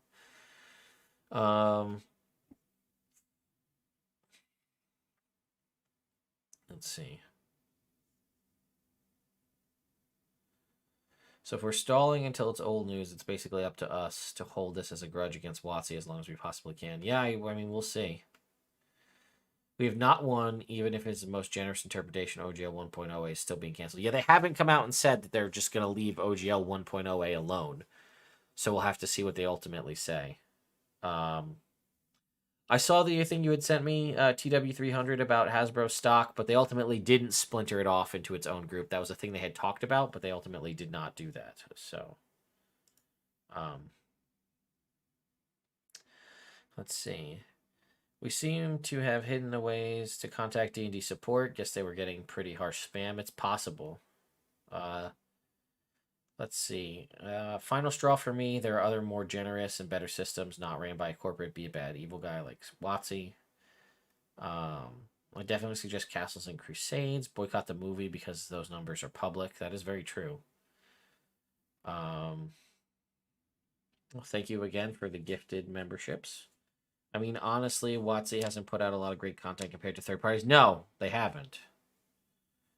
Sadly, WotC is looking for subscribers to return over the weekend. Then they'll incrementally implement over the next year. Yeah, it depends. If people continue to keep their things canceled, we'll see. I really think that the only way they save face at this point is just to adopt Orc.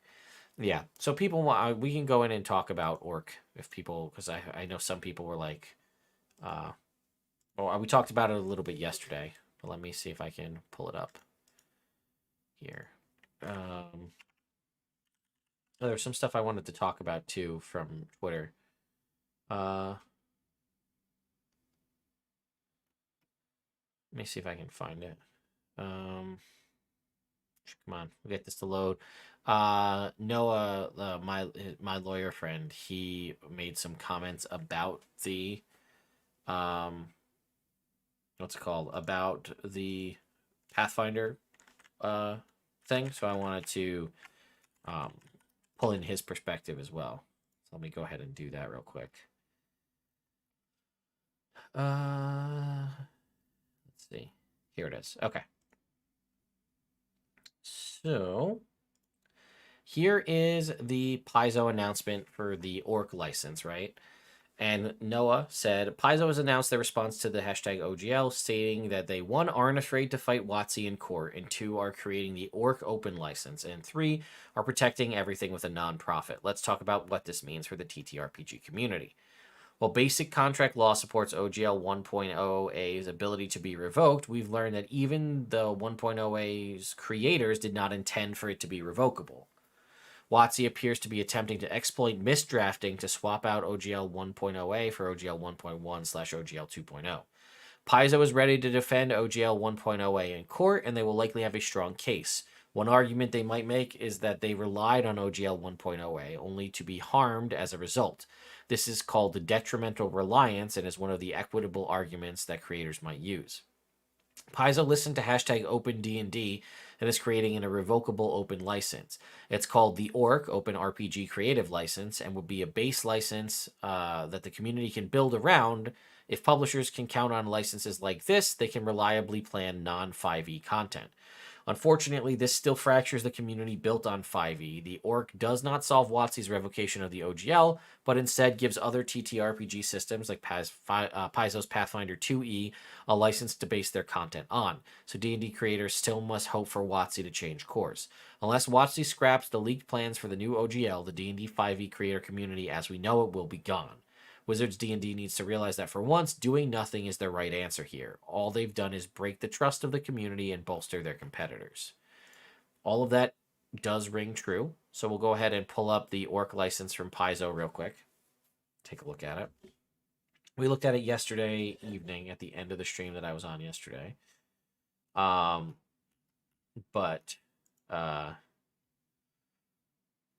see. I don't know if we'll even be able to look at it because their site's been so swamped with stuff. We may not be able to do that. I did also notice something interesting that Aaron Shanks, who I think is the head of marketing from Paizo, put out a tweet this morning that said, "Hey Siri, what does gaslighting mean?" So I think they're aware of it as well.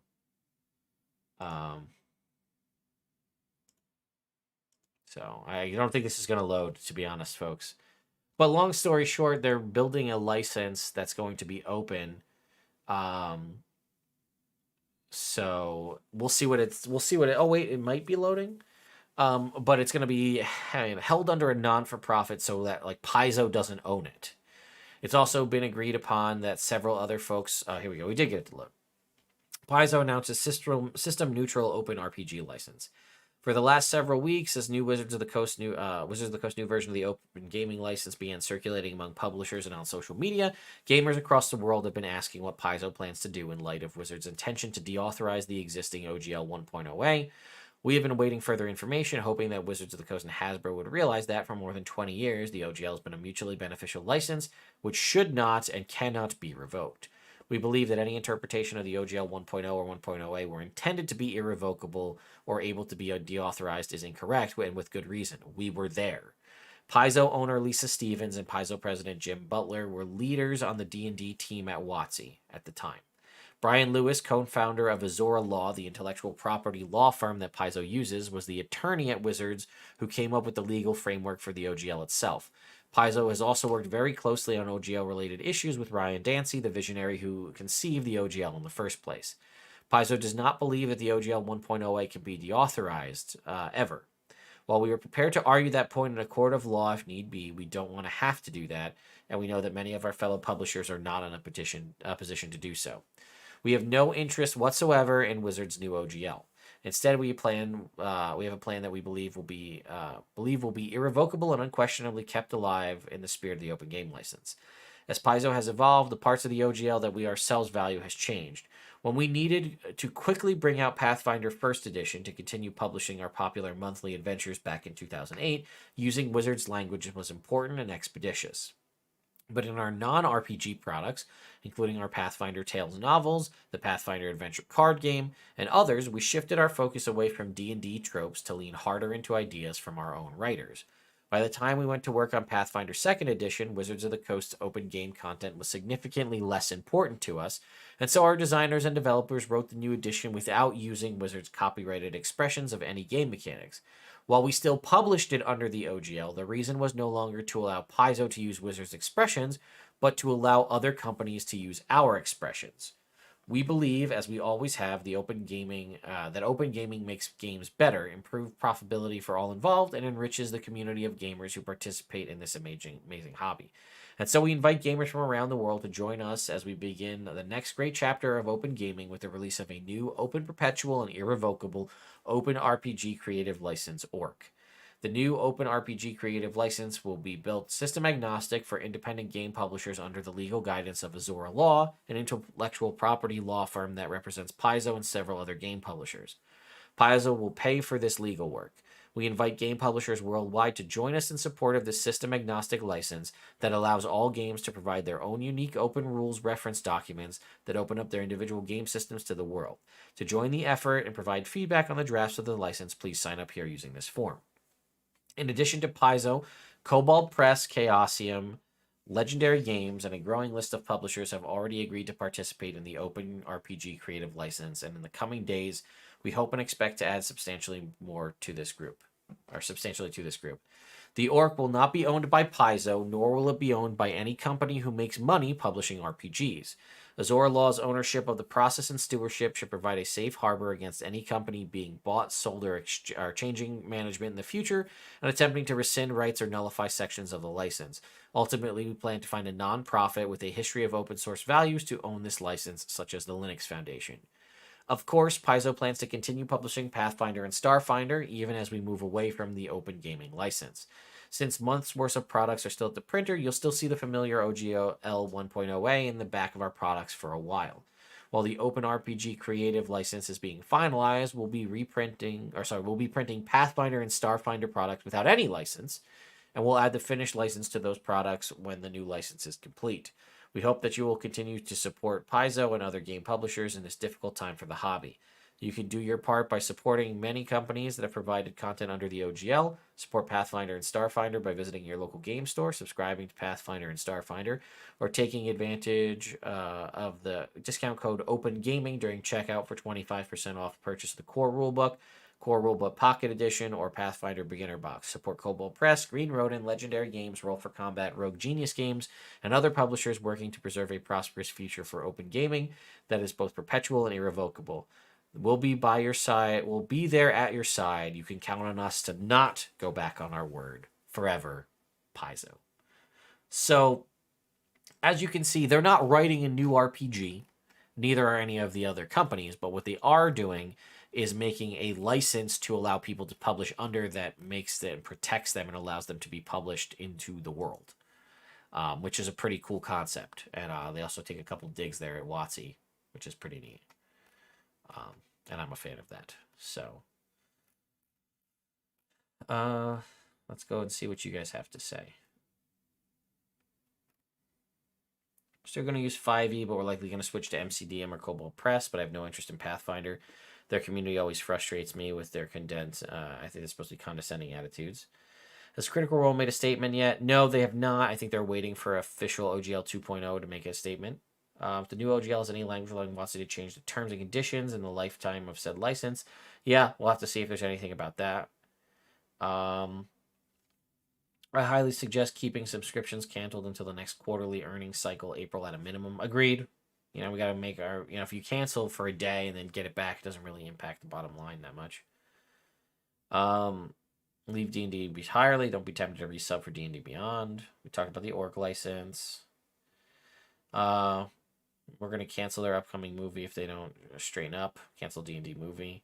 100% still moving to another core rule set. I picked up 5e after 20 years because it was a path of least resistance. It really feels like WotC saw this deadly cliff, decided to jump off it, and then wild shaped into a goldfish. Wow, that's a deep cut. Vox Machina Season 1 stuff. CR and Dimension 20 both have used other systems for one-shots before, but they'll just shift. Worried about the animated series, though. I don't think Vox Machina, Legend of Vox Machina, the animated series, really... I don't see anything that ties it specifically to D&D in the animated series, at least in Season 1. It's just it doesn't seem anything directly tied to it, so I don't see any reason why they wouldn't be able to continue to support it as they have. Let's see. Sarah could go back to Pathfinder. It's an option. Sarah will most likely make their own system. That's what I'm also anticipating. Critical Role might make their own system going forward. Let's see. Yeah, everybody keeps bringing up that Critical Role did start with Pathfinder, which is true. Let's see. Critical Role is smart not to talk. Any big streamer who does D&D is smart not to talk. They have NDAs. That's probably very true. Ted, do you think org should include some sort of SRD called Public Identity Exemptions, ORC and PI? I think people are just into the acronyms, honestly. So what's stopping someone from creating a Pathfinder-esque clone of 5e as a system that third parties... the possible revocation of the OGL 1.0A would be the one that would help out a clone of 5e. I guess if you made one now and published it immediately before any of the new stuff came out, I guess you probably could. I do feel like that's kind of what DM Dave is doing with the 5 element system. So I think he's kind of doing something similar to that, like a not a 5e clone, but like an OGL list 5e. Yeah, let's see. Just checking Twitter to see if anything major has happened over here. CR talking will come in the form of continuing to use the system or to announce they're changing. Pathfinder 1 was 3.5, 2e not so much. It would be cool if Pathfinder... we'll look into Pathfinder. Don't worry. I'm not saying we're not going to. CEO of Fantasy Grounds just released official response to OGL. His response to WotC and his support of work. Okay, let's go look at that. Fantasy Grounds, you said?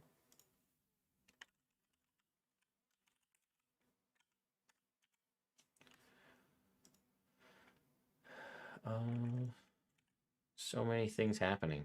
That's the tricky part. Let's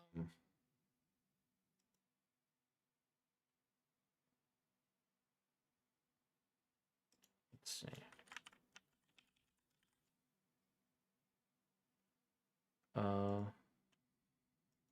Let's see. What did Fantasy Grounds say?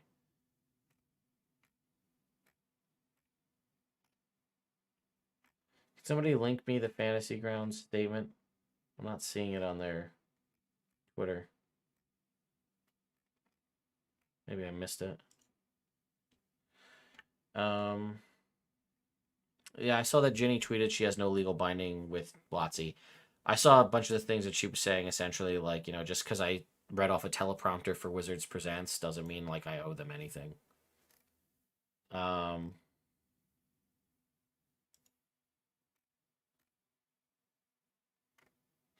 She also echoed the concept of it just being a PR statement. To be clear, this statement is deceptive. I obviously don't trust it. The leaks were not drafts, and they were not soliciting input from the community at large. But if they're truly planning on dropping the demand for royalties, that's still a win. We have to wait and see. Seems like some folks are reading this as, phew, maybe Wizards is good, actually, and that is not what I'm saying. But regardless of a moral judgment of a corporation, the actual final terms of the OGL matter to the creators in this space, is what Ginny had to say, and I agree. Let's see, what else? Did I know NFTs were predicted? I had heard that there was possibly going to be a reference to NFTs. That they were going to use try to come up with some big bad evil guy to make it so that, like, they were only doing the right thing.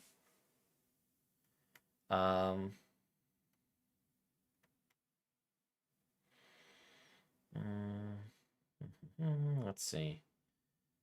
Let's see. I'm pretty sure it'll take time. How quickly are you hoping to release your RPG? Is Cobalt Press here in the chat? Oh my God, Cobalt Press! Look at you guys. Welcome. Yeah, so I mean, we're obviously we've talked about that we're in with Project Black Flag. We want to do as much as we can to support it. But yes, Paizo is doing some pretty awesome stuff. Let's see, D20 system is all WotC. I didn't sign up for the orc, but I'm going to do it right now. Okay. Make sure I'm going to put my name in right now. Here, I'll show you.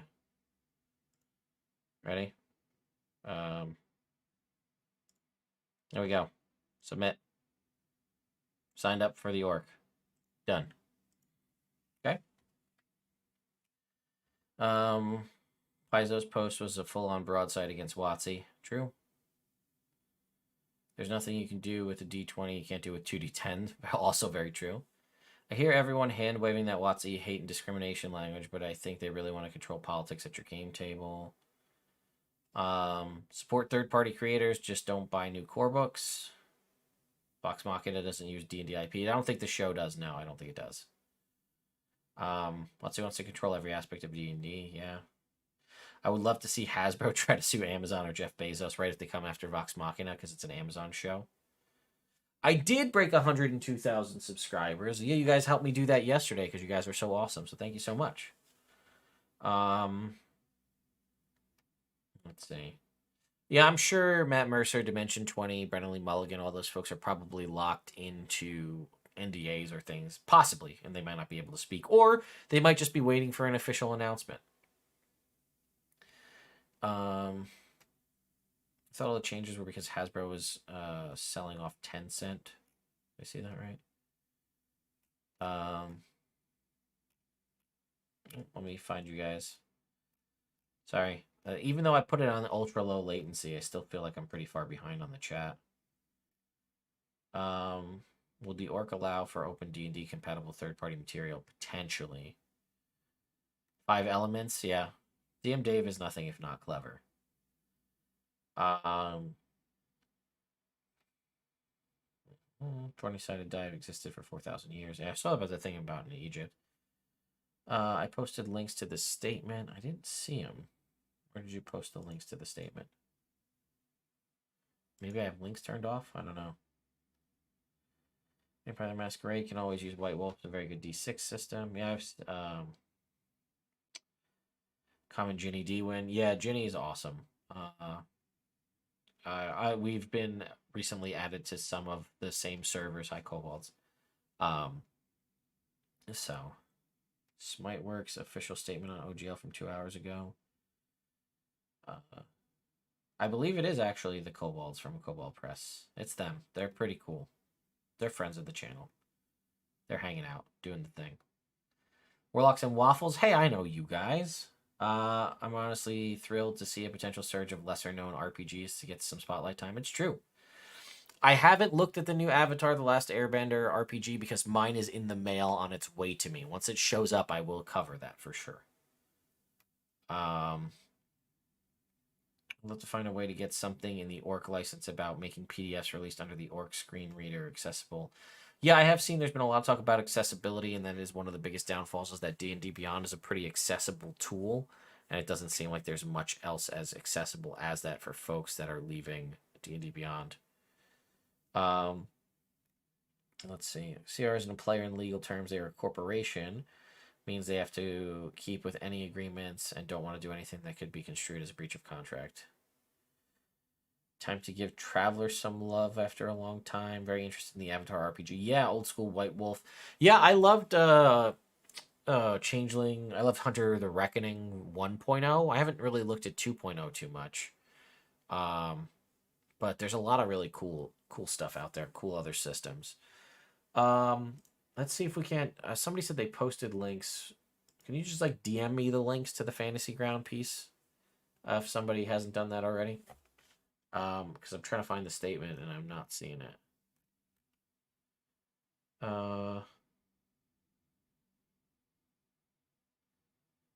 Let's see. They have to turn themselves into a car. Oh, and can we talk about, nobody has really referenced the fact that they did wait until Friday the 13th to make the post, right? They cemented the cartoon villain nature of like, we're going to give you a little update, but we're going to wait till Friday the 13th to do it. A message, a link on Discord. Okay, let me go look. Oh, got it. Thank you. Found it. I got the impression that the "we both won" statement was meant to mean WotC acknowledges they only win if the fans win. Hunter the Reckoning 2E is scaled back to just mortal hunters.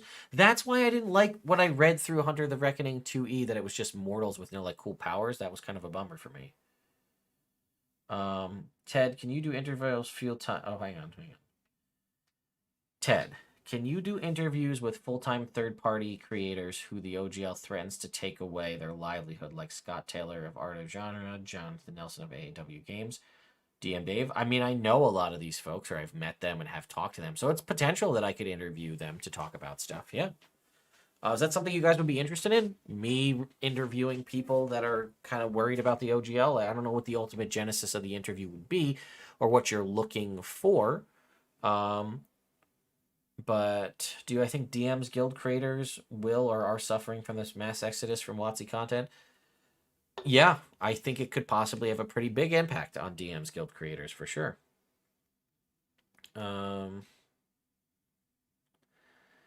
So couldn't new TTRPGs still use D20s as long as... Yeah, they can't own a D20.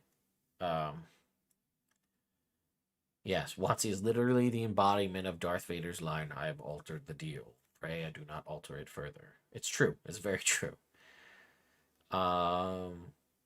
Maybe interview Cobalt Press while they're in the chat. Listen, if they're still there, I will make this blanket statement. Cobalt Press, if you or any member of your team would like to be interviewed on my channel about anything you want to talk about, this is an open statement to have that happen.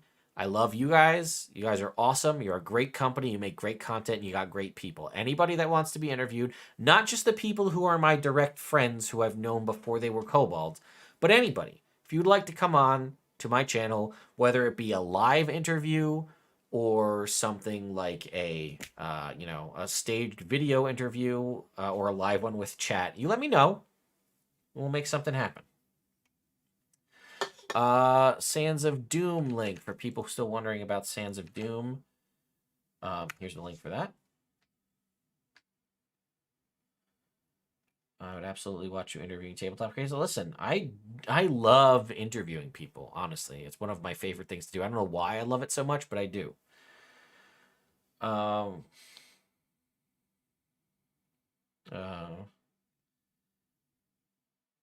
Yeah, I don't have like a time off scheduled with my job. I just happen to take a half day today to cover all this. But you know what? The fact that so many of you have been hanging out in these live streams, the fact that we've been capping out at almost 4,000 people at a given point in these live streams really lets me know that people like sitting here and watching me talk. I kind of feel like watching an awkward first date as he invites Cobalt Press to hang out. Anyway, just posted the Fantasy Ground. Yes, I grabbed it. I will be reading it. I just saw it, the link that you posted about Fantasy Grounds. There's a Reddit link, I think. So I will... Where's that? Let's pull this over. We'll read that in just a sec. We'll see who's available. We'd love to organize them. All right, Cobalts. Let's get something going.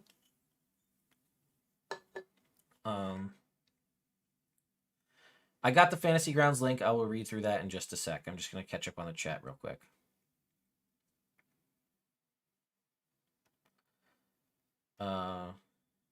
We aim to misbehave. I see people making Firefly references in here.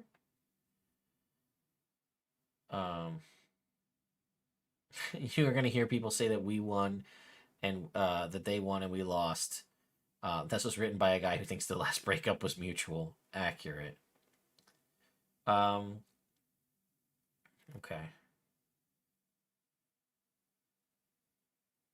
All right, I saw some brown coat references. Yeah, man, I'm all about, brown coats and Firefly. I love that. Here's the statement people are asking about, right? Smiteworks' official statement about OGL 1.1 and the Open Gaming License. Reminder, I am not the original author. Visit the forums to communicate directly with Smiteworks. Smiteworks established Fantasy Grounds as the first virtual tabletop to receive an official license for D&D back in 2015. In many ways, Smiteworks paved the way forward for online D&D and for online role-playing for many other publishers and game systems. Our partnership with Wizards of the Coast has benefited us greatly, and I believe it was similarly benefited Wizards of the Coast. Regarding the OGL 1.1, I shared my thoughts with Wizards of the Coast privately on Monday, January 9th regarding the OGL 1.1. I view it as being harmful to the RPG community, an overreach by WotC, and I view it as being harmful to WotC as well. I genuinely want Wizards of the Coast to succeed and continue to grow. I want them to do this alongside the many amazing game publishers and creators that coexist in the RPG space. My thoughts were detailed on how I viewed the language in the OGL 1.1 to be anti-competitive and contrary to WotC's stated goals. I predicted a very strong community response to the proposed language, and we've seen that play out very much as predicted. My hope is that WotC will course correct in a very public way and will reinforce the OGL 1.0a and or similar documents.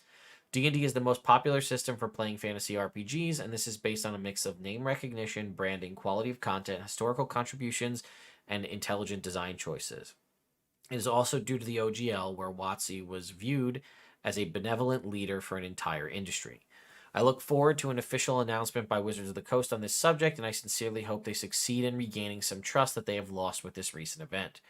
We want to help them in this endeavor, and we would like to continue releasing great D&D content in an environment that is fair to everyone. At the same time, I publicly offer my support for the Open RPG Creative Orc license proposed by Paizo, Kobold Press, Legendary Games, Rogue Genius Games, Chaosium, and other publishers. We are happy to continue working with all publishers, big and small, to provide players with the greatest choice of games available and to lift all boats. We are committed to our fans above all others. Our license with D&D is still live and active. It renews annually and has been renewed already for 2023. Should we ever lose our license, customers will continue to have access to anything they have already purchased. This includes being able to reinstall content. This is the same for every single publisher on our platform. If something is ever unable to be sold due to license issues, we would still be able to provide access to customers for anything they've ever purchased. We appreciate the support that our fans have provided us since 2004 and since I took ownership of Smiteworks in 2009. We are internally grateful, and we will do our best to support your gaming needs and wishes for decades to come. Sounds like a pretty stand-up response from the team over at Fantasy Grounds.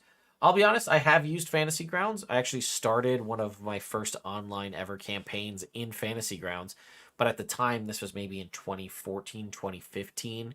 And it had a little bit of trouble connecting Mac to PCs, so we had a little bit of trouble, so we stopped using it.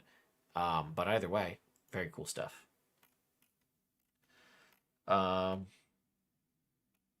think I provided a link for Sands of Doom. Yes, interview Kobold Press. We'll get something going. Don't you worry. Look at the subs rolling in. Thank you guys so much. Really do appreciate all the subscriptions and all the super chats that everybody's been doing. I really do.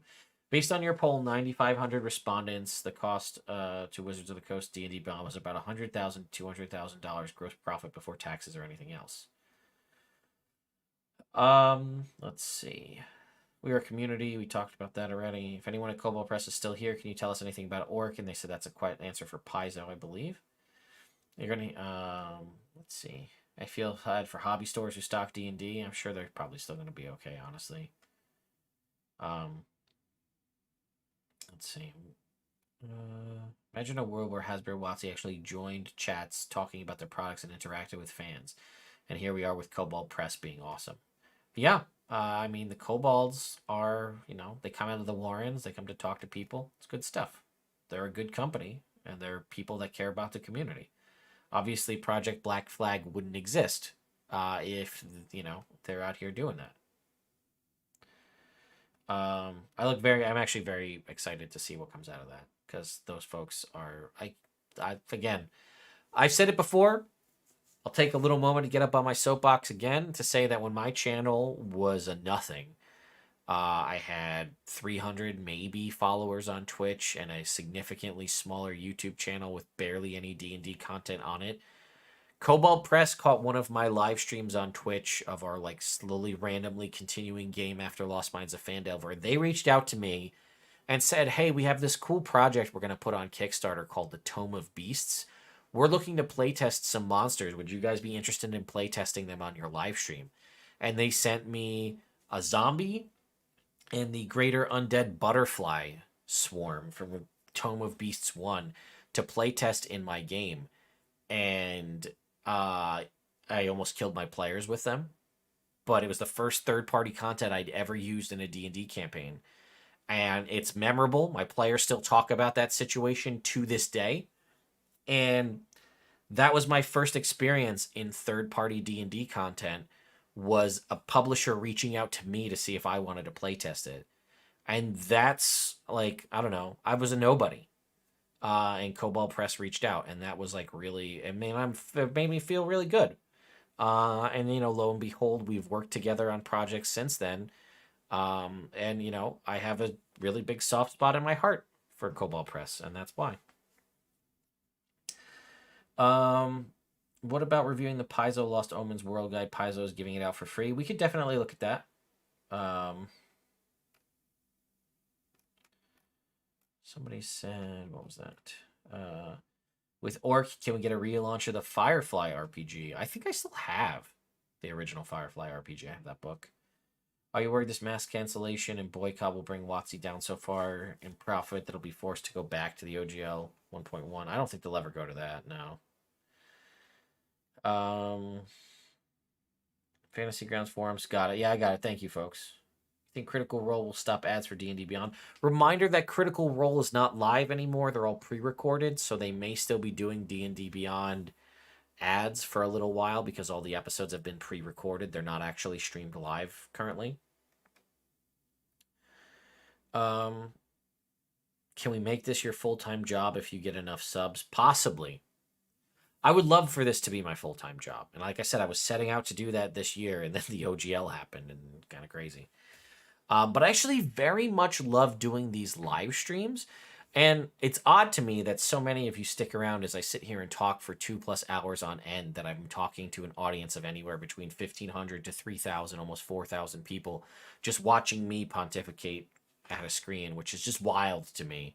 Like, we're not even doing any, like I'm not playing a game. I'm not doing a live stream. It's just me in my room talking to you guys, and it's that people want to be here for it. And yeah, I mean, maybe this could be a full-time thing that I do. Maybe I could do more other live stream stuff. I mean, people are super chatting and donating, which definitely helps to make this want to be a full-time thing. Again, not that I'm asking for that, but the more, putting out video content, and then there's YouTube ads, there's sponsorships and things like that. So it all helps. We're getting closer every day. So what's next? New system testing videos, one-shots of new systems, potentially all of the above, right?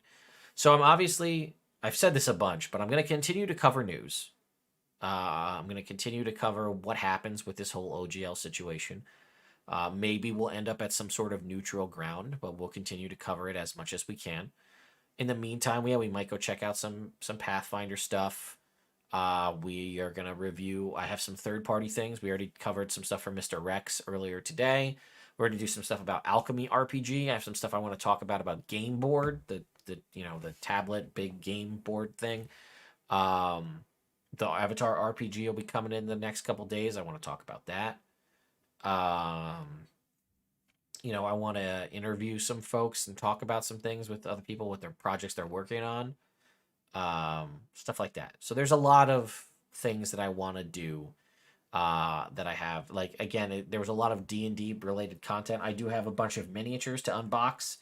As I said, I have Pathfinder minis. People don't seem to have any problem if I unbox Pathfinder minis. I do have some D&D minis. I don't know if people still want to see that. I do still have some projects, like my gaming table. I was going to build a new gaming table. I filmed that video probably 7 times, and I didn't like any of the ways it came out, where I was going to crowd build a gaming table. And that, the design for the gaming table, I'm going to have help be designed and come up with by all of you folks. and we're going to try a couple of different concepts for game design, for designing a table, and see what we can come up with and build like a new kind of, we'll call it the open source gaming table, and that like everybody's going to help me source what to do and how to design it and what it should look like. We'll play test and try some different things out, and then ultimately when it's done, release the plans for how to build it yourself for free on the internet. That's something I want to do. Yeah. Let's see. We just got word, email Dot to handle setting up an interview. I will email Dot for sure. We'll get something set up.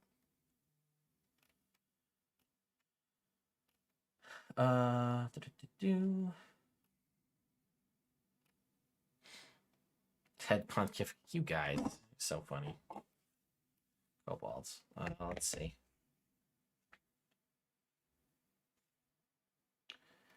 The age of OGL is over. The age of Orc has begun. I've seen a lot of really interesting, like, Orc versus Wizards stuff going on. I never thought I'd be supporting an Orc horde and Kobolds against the Wizards. I know, right? It's crazy.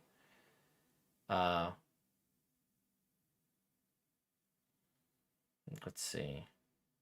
Pretty absurd when a competitor has to save a company from its own self-destructive actions. Yeah. It may be weird to say I'm heartbroken over what WotC has done. I look forward, however, to Orc and Project Black Flag, though I'm not looking forward to the lull in content till then. I'm going to still be making content, so don't worry about me. We'll see what I end up doing, though.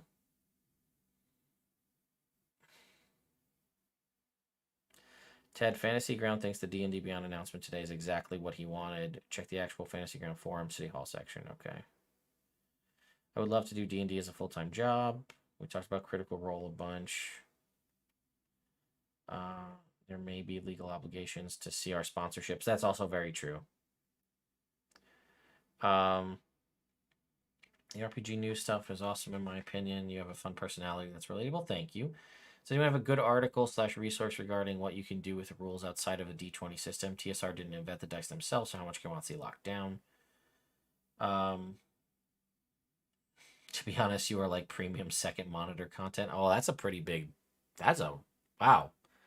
Thank you. That's a really big endorsement. Community is taken and don't split the party mantra to heart. Top 10 D&D, non-D&D RPGs. Yep, we can do something like that. I think I saw their message. I think we're okay. If you want to send an email over to get Doc can get an interview schedule, we'd be more than happy to chat with you. I got Cobalt Press's thing. We're good. Yes, Kobolds. I will get you an email. We'll get something going for sure. I don't think we're going to try to do something right now, but we could maybe try. Tad, you're one of the most down-to-earth streamers. I think you saw yourself scored. Oh, thank you.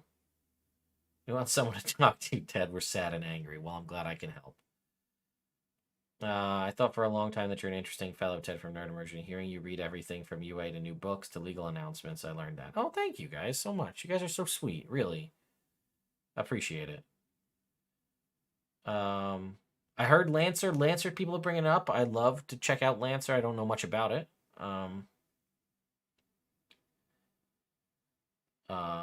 Let's see.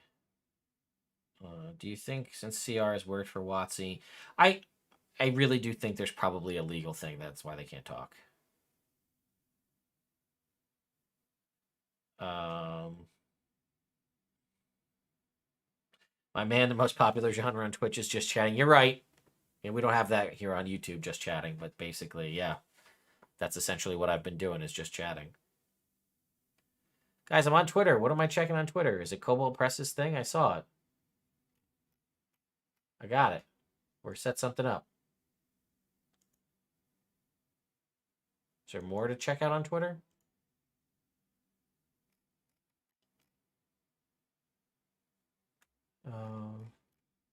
So much.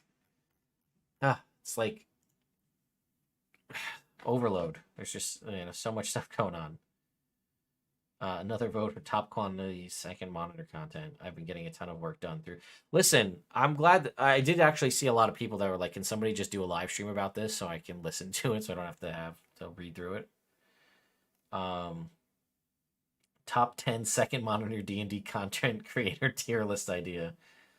I haven't gotten the leaked OGL 2.0. I saw the FAQ. So I love my TED Talks. You guys, too funny. Let's see. Mouse Guard. I've heard a lot of good things about Mouse Guard, actually. So maybe I'll have to check that out. Oh, Ted is first. Kobolds, you guys, too sweet. Did WotC make the OGL 1.1 so strict? So, I mean, a lot of people have brought up negotiation 101, right? Is come in real high so that you can end in a middle ground. That's a possibility that OGL 1.1 was a shot at that, but it had contracts, though, right? That's the thing. If it was a draft document, it wouldn't have included contracts, and I am still curious about people who just jumped and signed it. This whole situation made me glad that I started working on my own TTRPG system, not using the OGL for fun a couple years ago. Been following you since late 2019, and you've done such a great job. Thank you so much. Really, I appreciate it. Technically, this is on my 4th monitor. Hey, listen, as long as you're here, I appreciate it. And I'm glad that everybody's here. You're all valued, and I love having you all here. I really do appreciate it. Let's see. Kids on Brooms. I've heard a lot of good things about Kids on Brooms, Kids on Bikes. I know Jordan always wants to run a Kids on Brooms thing or Kids on Bikes thing for us. Jordan of the Silent PH in the middle. Of Internet's Jordan with Silent PH in the middle.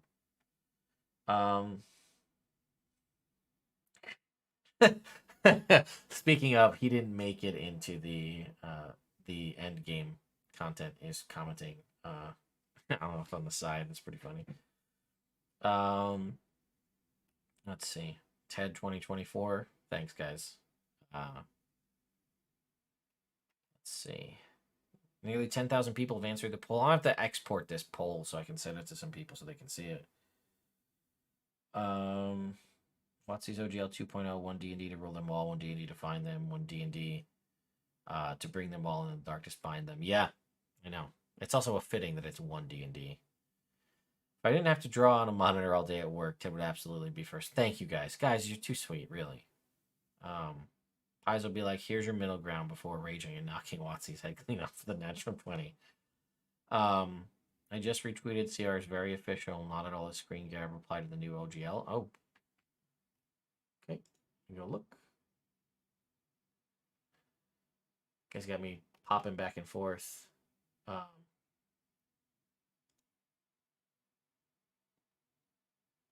Let's see. What is this? CR reading the new OGL 1.1, 2.0 contract. I didn't read the contract.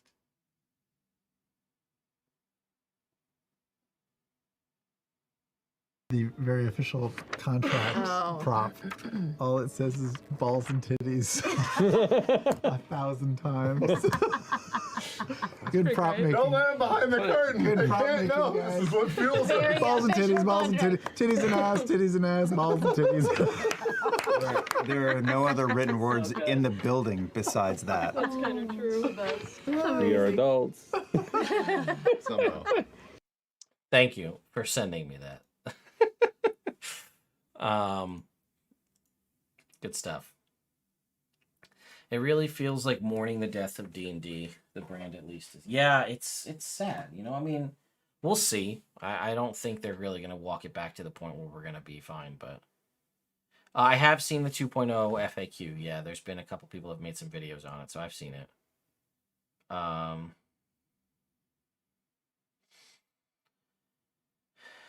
Currently in a Kids on Bike campaign, and while fun, it's extremely limiting as far as character creation. It is definitely a TTRPG for people who are just getting into them. Thank you again for the super chats. Did you see XP to level 3 cancel their D&D subs and encourage? Yes, I did. I did see XP to level 3 did that. Do I have any thoughts on the upcoming Marvel Multiverse TTRPG? I haven't seen it. I think I might have a copy or like a demo copy or something of it. I'm curious to see how it goes. I've played some Marvel RPGs. I've played 2 of them. One of them was like the old one that was fully free on the internet. And I had an absolute blast playing that game. And then I played another one. I forget. It's the one where you had like points that you put in stuff. You didn't actually roll dice or do anything. You like put points and stuff. It was very interesting because we were in a situation that we just couldn't ever win. It was kind of a bummer. One of my friends was gonna run it. I forget. You had like different point systems you could put in to like do certain like attacks and do damage, and you could save points for defense or put them in attack. And we were doing like one of my friends was gonna run that like a campaign for us, and a bunch of us had come up with characters, and we were gonna be X-Men, right? And we did like to get us to understand the combat of the game. He put us in like a danger room scenario, and we were gonna like fight against Abomination. Right, was what we were gonna do. And because there was no random chance mechanic with like a die roll, we could not beat Abomination in a fight. It was physically impossible for us to do so because we would put points in, but because Abomination's like healing factor was so strong, we could never do enough damage to actually hurt him. So we were just stuck not doing anything. We just had like a stalemate. And that really turned me off to that Marvel RPG. So that was that story. A chance for a TLDR for the past 2 hours. Wizards of the Coast released a statement on D&D Beyond. It is interesting. It doesn't actually really come out and say anything, truly. It does seem like we may have won in the interim by them possibly choosing to remove some stuff. But it also seems like it's full of lies and situations with gaslighting for sure. And then the ultimate favorite quote is, "You're going to hear a lot of people say that they won and we lost because making your voices heard focused us to change our plans. Those people will only be half right. They won, and so did we," which sounds like a Michael Scott quote. So, you know, there's that. Let's see. Did we get... Ooh, wait a minute. Somebody at my door. Did my avatar stuff get delivered? Let's find out. No, that's my wife just going out. If a consumer backlash makes D&D unprofitable, maybe the brand will get sold off to someone with ethics and a love of the genre. I doubt it, but possibly.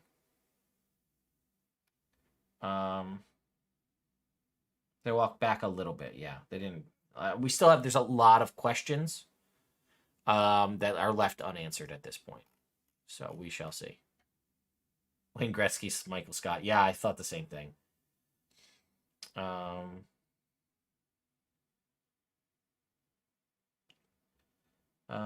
Ted gotta ask thoughts on having a Gundam TTRPG. I was never a really big Gundam guy, to be honest with you. So that's not really my bag, but it could be cool. Comparing the executives at WotC to Michael Scott feels appropriate.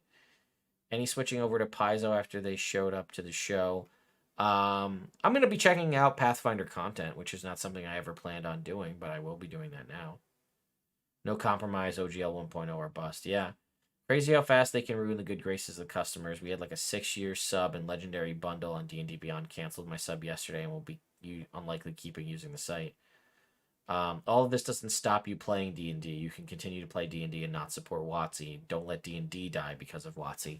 That is very true. There's a lot of really awesome third-party creators. Again, Cobalt Press being one. Mr. Rex, we were just talking about, from Sands of Doom. By the way, 15 minutes left to go on Sands of Doom.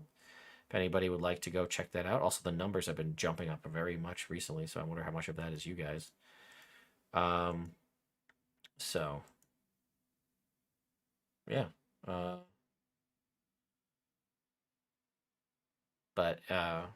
Yeah, we'll see. WotC is 50% of Hasbro's revenue. The only thing that will happen is it gets spun off into its own company that would itself be Fortune 500. Yeah. We are winning because the community is going to get a pile of new great systems. Yeah, I guess ultimately we'll be spoiled for choice. You know, with MCDM, Cobalt Press, whoever else is working on theirs. Oh, Sands of Doom. I'll do a quick little promo for it here at the end, before it closes. Sands of Doom is a Kickstarter for that Mr. Rex of D&D monster lore fame here on YouTube. He has a Kickstarter that's got 14 minutes left to go. It's called Sands of Doom, and it is, I think it is a spiritual successor to Red Hand of Doom, the old D&D adventure.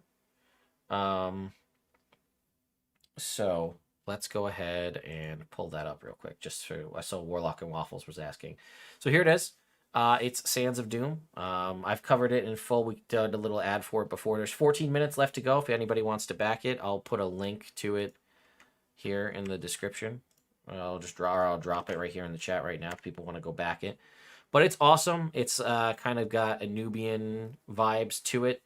And basically it's an army of 30,000 undead gnolls are attacking the city, the tiefling city of Al-Kharat. It's a level 1 to 11 adventure. He's also going to be writing it now in an OGL-less format, so it could possibly be adopted to Kobold Press's Black Flag project, as well as MCDMs as well. And basically, you need to find a way to weaken that army and save the city from this epic climactic final siege fight.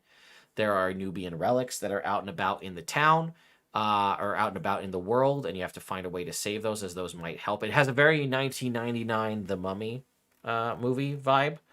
And also, it's an open world format. It's a living world where things will happen whether or not you're there. There are big roaming bosses. There's also higher level backings, get an original soundtrack as well as voice acted lines and things. And the most recent stretch goal here actually gives you an opportunity to turn on the good people of the city of Al-Kharat and join the undead horde and get missions from the big bad evil guy and work on their side as opposed to being the good guys if you want to do that. So it's pretty cool. I would recommend checking it out. You still have probably 12 minutes left to back it if you'd like. So, yeah. Let's keep going. We're probably going to wrap this up soon too, folks, by the way. What is the difference in how Marvel treats their intellectual property versus D&D does? I'm not arguing for D&D. I'm just curious. Marvel didn't put out an open gaming license that existed for 20 years and then all of a sudden decided to revoke it.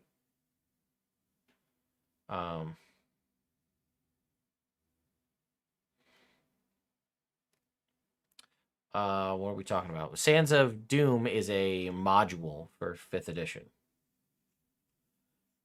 So yeah, there you go. My phone's blowing up. It's hard to keep track of what's going on. There's so many messages coming in from so many different angles. I didn't realize how much I value this community until this happened. Everything good about D&D comes from the community. It's very true. Wait a minute. Is that my sister? Hey, Dana, you come here. Gonna say hi to people? I didn't want to bother you. I heard you talking. Hi, everybody say hi to Dana. This is my sister. Hello. Well, our chat has dropped. We were around 4,000 people at the start. We're down around 1,500 people now. So we're just hanging out, watching me talk for the past 3 hours straight. You know how I do. You're good at that. I am very good at talking. Hello, everybody. Yeah, so you got everybody here Hi. saying hi. So what do you just? I know Claire said you were coming over. You're just creeping on my bathroom outside. I was taking a video of your new bathroom. Anyway, so yeah, okay. Well, were you? I thought you were coming over later. No, I had blood work, so I stopped on the way over. Gotcha. You're on my way home, kind of. All right. Well, anyway, thank you for coming by. You're welcome. I will watch it and listen to it on my drive Well, back. we'll see if I'm done, but yeah. Anyway, there's soda in the fridge if you want any. I will take you up on that. Yeah. Bye, internet. Oh, what is your stance on the OGL 1.1 2.0? So I just learned about this, but I didn't research it enough to have an opinion. Well, you're a paralegal, so you should read into it and check Okay. it out. Give me your legal stance on I it. will. I just thought Immersion plays Oh, Instagram yeah. post about it, and I didn't get to look into it because then I had an appointment. I have like 2 or 3 videos on it. You should check those out and then give me your legal opinion. Okay. Maybe we'll make a video I'll on do it. that. All right. Sounds good. Okay. Goodbye. Bye, Dana. Good to see you. You too. See you sooner and longer. All right. Bye. You don't have. That's good. You're good.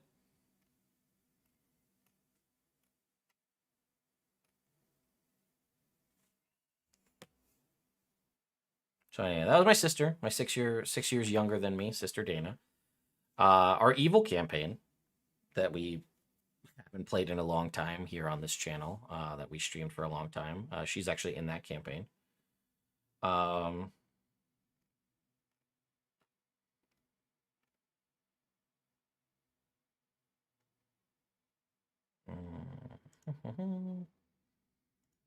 lot of comments about my sister.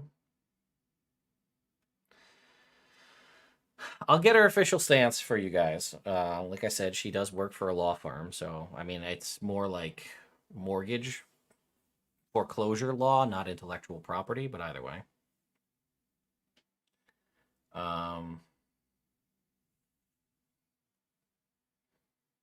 Yeah, for people asking about Critical Role, again, reminder, the shows aren't live anymore. They're pre-recorded, so these D&D Beyond ad spots are probably old.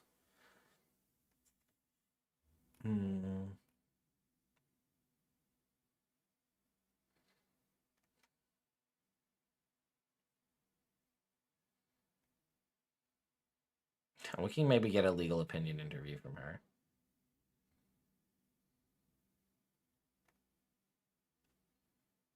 Oh, law immersion. We could probably get a bunch of other people on here and call it law immersion too.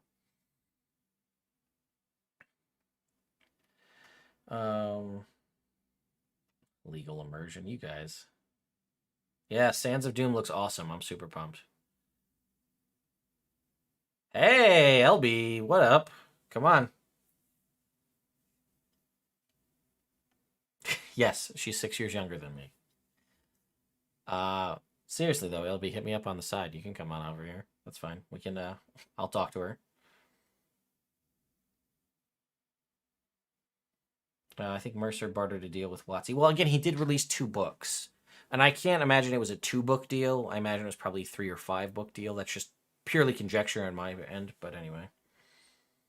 Can this lead to a cascade of people trying other settings and systems? What do you think? Yeah, I think it definitely will. I don't know anything about CR's stance. I know that Linda Codega from Gizmodo interviewed them yesterday about Vox Machina Season 2, and they were given the information that Critical Role will wait to produce a statement until the OGL 2.0 is officially released. Legal Eagle is going to do a video on it. He has said that he will do a video on it, so be on the lookout for that.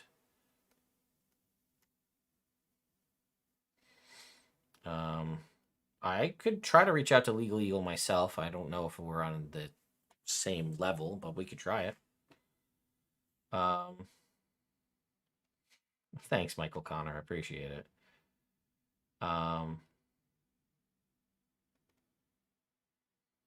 Let's see.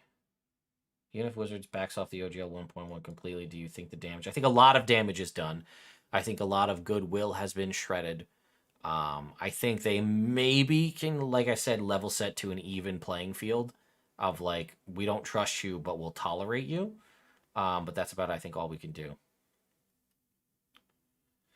Yeah, Legal Eagle is working on something, so I've heard. So we'll see.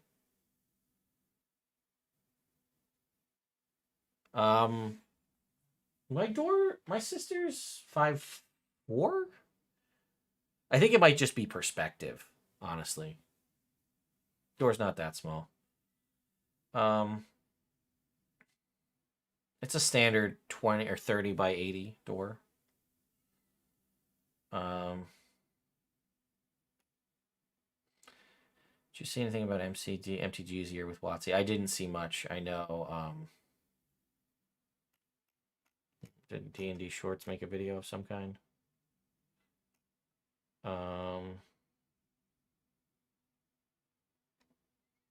Did he make a new video? Or just a tweet? Let me go look. People are saying to check out D&D Shorts video. It's really hard to imagine one D&D succeeding anymore.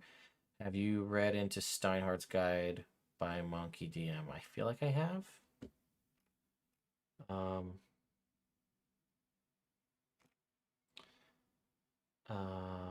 They claim they won because they're changing the OGL, but not in response to our pressure.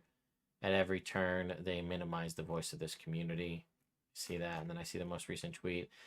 Really can't stress enough. Wizards are trying to spin this as all part of the plan. This was not their plan. Their plan was to steal from creators, bleed the companies that produce a better content, and terrorize creators with threats of OGL termination.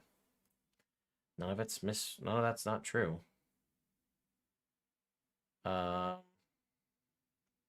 Yeah, I will be working to do some sort of video about like alternatives to D&D Beyond and some other stuff. I get a lot of videos planned. I just mostly have been doing a bunch of 3-hour live streams lately.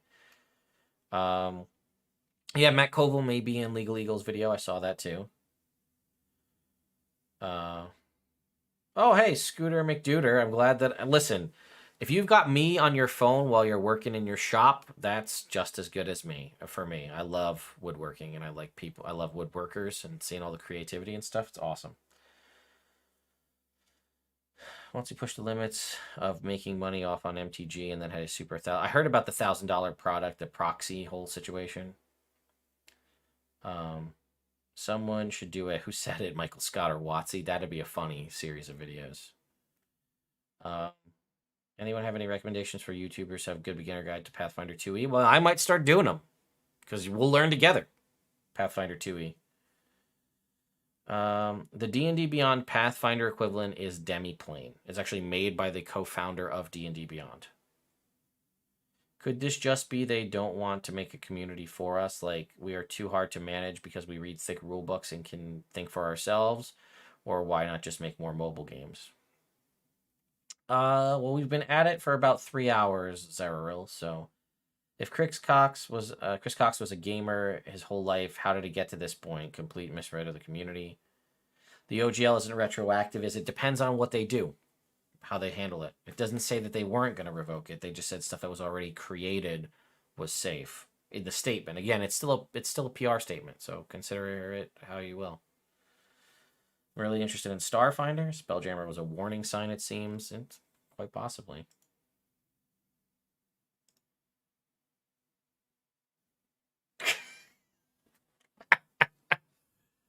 Sorry, I just saw some Discord messages from a certain hack 'em up, as it were. Savage Worlds, people have been saying, as well. I have a bunch of old RPGs that I've been looking to play, but I haven't really had the opportunity to do so,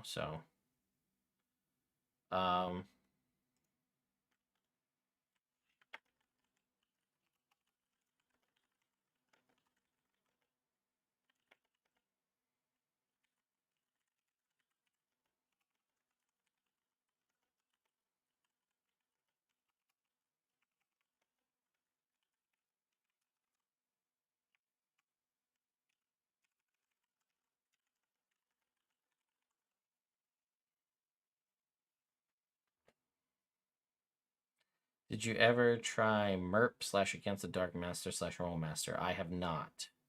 We are switching to monsters, and tunnels and trolls. I bet / feel someone pestered them about loss of possible game. Mouse Guard, people have mentioned that a bunch. Bounty Hunter TTRPG by How to Be a Great GM and the eventual fantasy version. Okay. Great. So many people back in Sands of Doom. I'm going to have to let Mr. Rex know. 49 seconds to go. Should we just watch the countdown to see how much the number goes up? Let's watch. Here we go. Look at that number going up. 38 seconds to go on Sands of Doom before it's done. Can we hit 4,000 backers here? I don't know. We'll find out.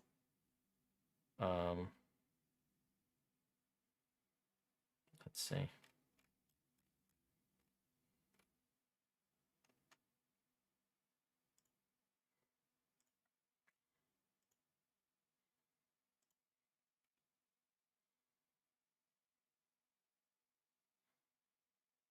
Sorry, I went to go back it myself real quick. So we can get the final pledge in before it closes.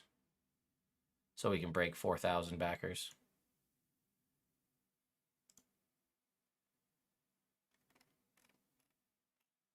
Yeah, we broke 4,003 backers. Nice. So, there you go. Let's see. What else we got? Stop buying Magic products. People trying other system will lead to fragmentation failure. People will go back to D&D just like they did after the Great Exodus caused by 4E. Only time will tell. If somebody puts out a solid alternative, we might lose. That might be the end of D&D, but definitely hit the 30K mark. Have you seen the Hasbro versus the World from from Double Crit Fail? We watched that earlier. The end game thing. It's pretty awesome. I went and became one of the, if not the 4,000th backer, so I did it. Did I watch Bob Worldvilder's video on Skate Wizard? I didn't. I'll have to check that out. Let's see. Indie RPG nerd immersion for the win. Were you guys around when we talked about making a Paw Patrol RPG last night? Were you guys around for that? I don't know if any of you guys were still around, because my sons came running in after school yesterday. One of them was wearing a Paw Patrol sweatshirt. People kept talking about it, and we were joking about making a Paw Patrol RPG. And then I was like, that would end up being my legacy. I make the Paw Patrol RPG. Well, the distinct enough that Viacom and Nickelodeon don't come after me RPG for Paw Patrol. Bluey is so much better than Paw Patrol. 100%. This is not what my channel is going to turn into, but I will fight. Yeah, Bluey's the best show on television, without a doubt. But that being said, Bluey doesn't really lead. I mean, Paw Patrol has like situations in it where they have to go and rescue things. So like it leads itself more to a game system than like Bluey would necessarily, in my opinion. But either way. Yes, the Canine Rescue TTRPG. How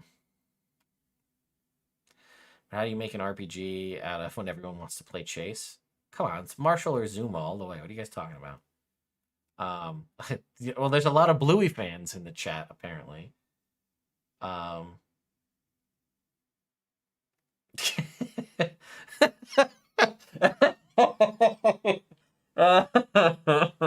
Here comes the grannies, the RPG. Oh. Oh, that would be too funny. Oh.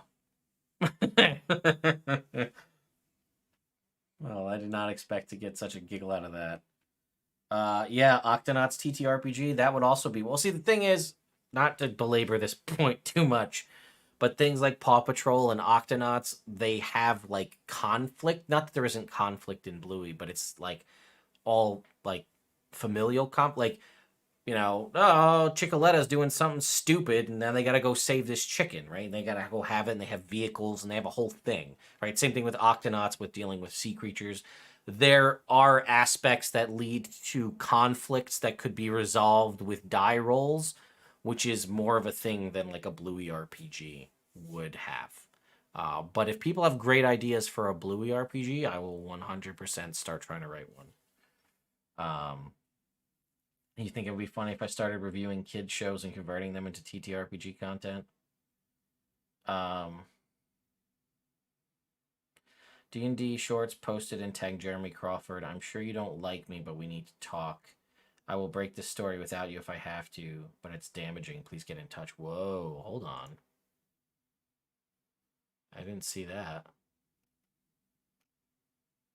Oh boy. Oh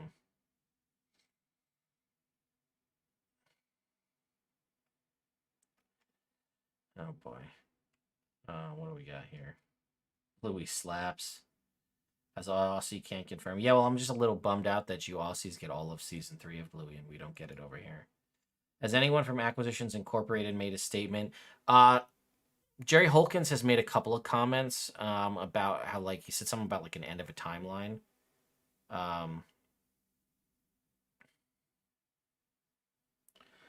Muppet Babies RPG. That would be a good one. Muppet Babies has a lot of stuff in it, so. Oh, maybe I missed. There was. You guys are saying there's more on the Smiteworks thing.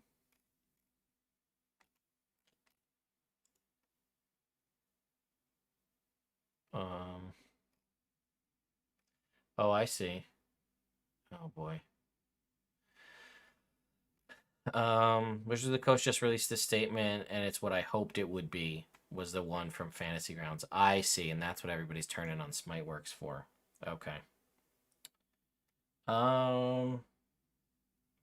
Feast of Legends is a Wendy RPG. There is only Zool. I'm assuming that was my sister. How do grown adults enjoy shows made for babies? I'll never understand. You play a make-believe game that could arguably be said it's made for babies, so it is what it is. Backyardigans, full Bard RPG. I roll to embarrass my grandson, crit.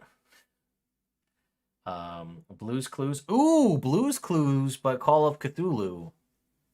I like it. I could do that. That could be a good one. Blues Clues RPG. That has conflict, right? You're resolving mystery, right? Granny's one-page RPG. That could be a thing. Oh, you guys are making me laugh too much. Creature Report. It's an owlbear. Octonauts would be legit as an exploration type game. Muppet Babies would just be Toon.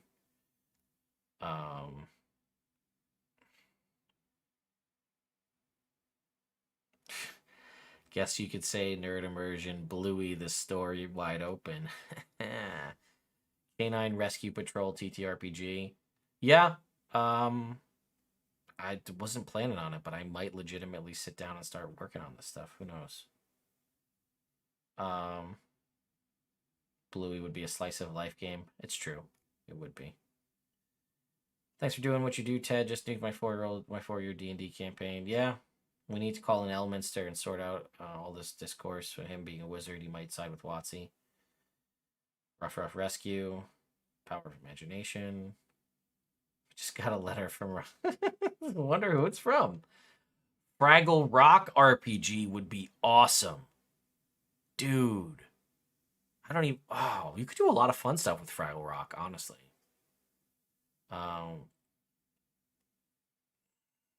Rescue Rangers? That would be another good one. You know what? We'd have to... This is dumb. I hate this, that you guys are doing this to me. So if we wrote a system, we could write a system in such a way that would be, like, applicable to multiple things. So, like, it could be a Rescue Rangers game you could play in the system. Or, like, Blues Clues, or Octonauts, or Paw Patrol. We could do that. And, like, one system that kind of caters to all of them. That could be interesting. Call of Bluthulu. Muppet Babies reveals your age. I am 36, sir. But yes, I do love Muppet Babies. Gummy Bears could be interesting. I did include a Gummy Bears-based magic item in one of my games. It was like gummy berry juice, basically. Nobody caught it, except for me. I mean, I made it, so I kind of knew that going in. Pinky and the Brain RPG, Blues Cluthulus. That's obviously the title. Couldn't Power Rangers be modified for Paw Patrol? It more than likely could. You could probably alter it.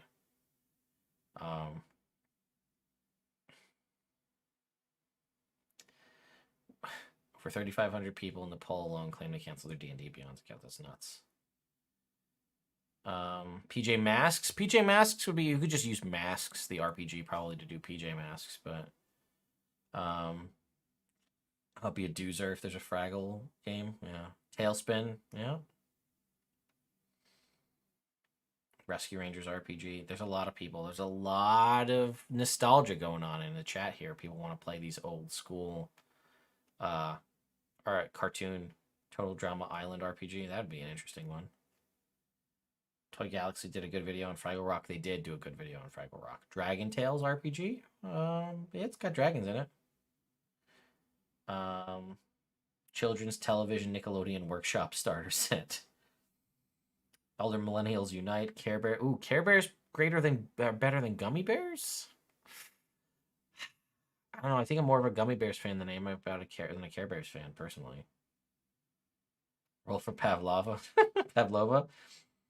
Boy, this is quite the interesting Blue RPG. It's a mystery. Is Chili sleeping with the neighbor? Well, listen, I don't know what's going on with Chili and Lucky's dad. Probably nothing. I'm sure it's fine. A Mega Man TTRPG? That would be interesting. You could have a really interesting mechanic in a Mega Man RPG with like gathering the Robot Master's powers to defeat the next Robot Master. That could be pretty interesting. Gargoyles. Gargoyles would be a good one. SWAT Cats. By the way, did you guys know that there's apparently going to be a revival of SWAT Cats, like a reboot of SWAT Cats? By the way, just throwing it out there. That could be really fun. Pirates of Darkwater RPG would be amazing. Pirates of Darkwater it's a travesty that show got canceled when it did. I'd love to see a remake of Pirates of Darkwater. That would be really, really good. Street Sharks. Mummies Alive would be a good one, too. Agreed. Captain and the Game Master, the RPG.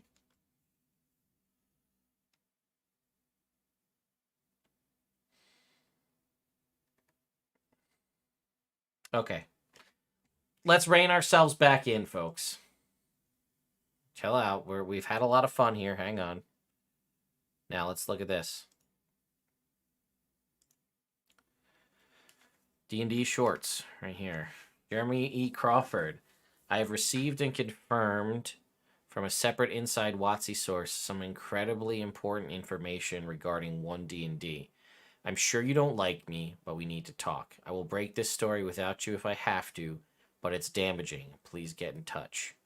And somebody said, will it be breaking in the next 5 hours, or can I go to sleep tonight? And he says, no, absolutely not going to be coming today or even this week. This is much bigger than the OGL situation. And I need to consult lawyers and confirm the safety of my contacts before doing anything. Next week at best. Oh boy. That's interesting. Who knows what that's about?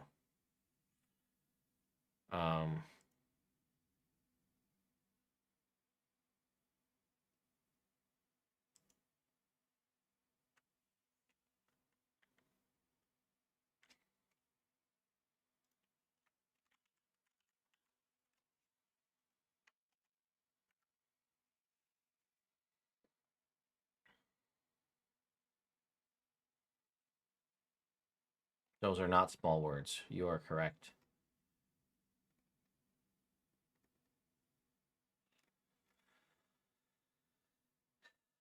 Yeah, super ominous indeed. No, it's not under his main tweets. You have to go to like tweets and replies. What the hell does that mean? No idea.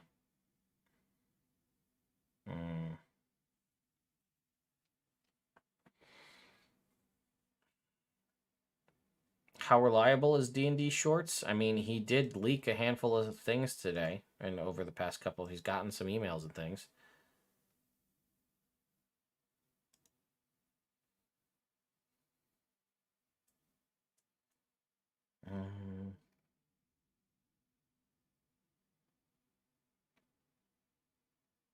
Oh, did Penny Arcade? Oh, Penny Arcade made a statement.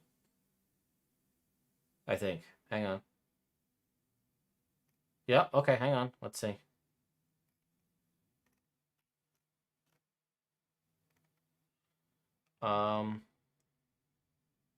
Let's read it.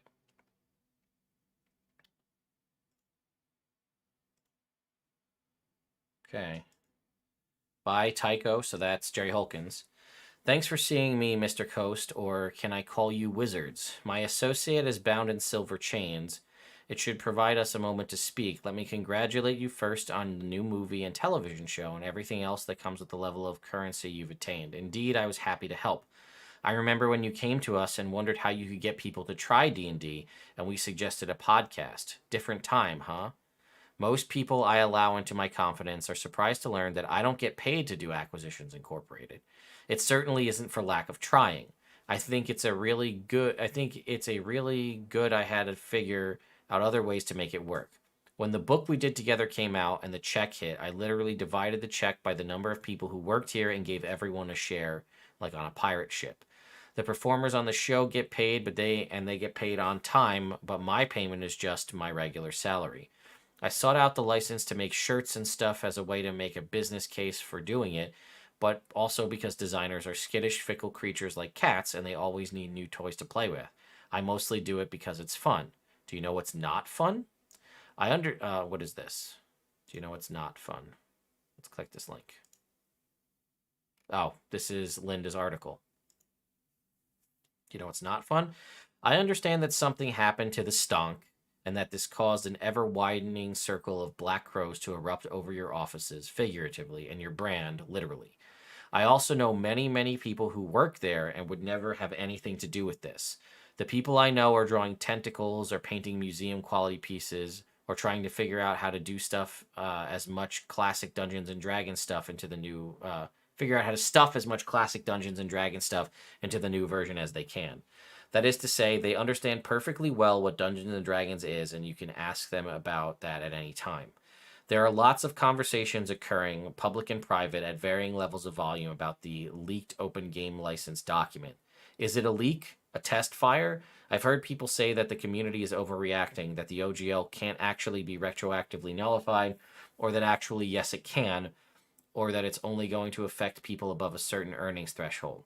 But they can change the license at any time, and so on. Smarter, more credentialed people than me are welcome to continue in these efforts. I think these are all very interesting, but what it's done in aggregate is manufacture chaos. The practical, predictable result of this chaos is that open systems are currently coming out of the woodwork from supergroup collabs like Cobalt Press, Chaosium, Green Ronin, and Paizo to RPG powerhouse MCDM. I'm shocked, startled, and mystified that there hasn't been an announcement from Critical Role/Darrington Press, who has the most to lose and whose legendary exploits the new OGL seems custom made to curtail. Dungeons and Dragons isn't a brand. It's a culture, which is a million times better than a brand. And it's not like that doesn't have direct implications for the bottom line. D&D is on its most successful iteration ever precisely because it's a universal touchstone.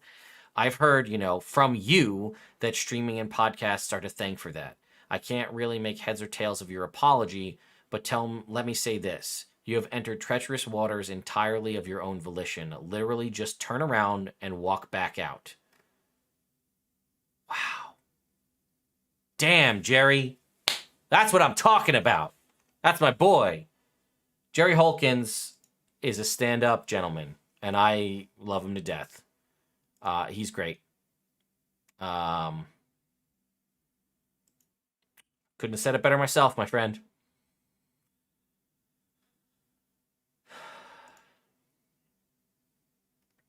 Damn.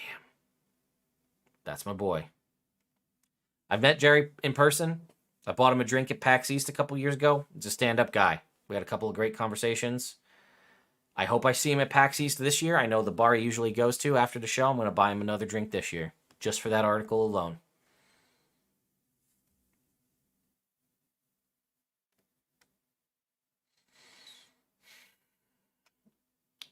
Damn, man, that's what I'm talking about.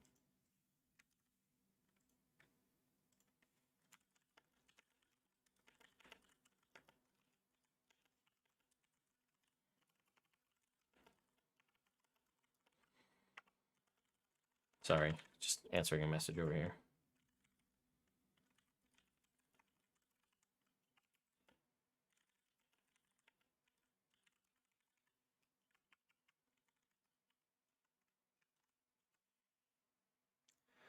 So.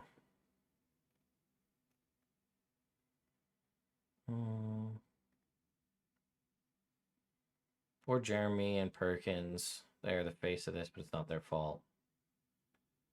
Ted, I've been working. I missed a lot. There's a lot to go over, my dude. Penny Arcade are the people behind acquisitions or incorporated in PAX.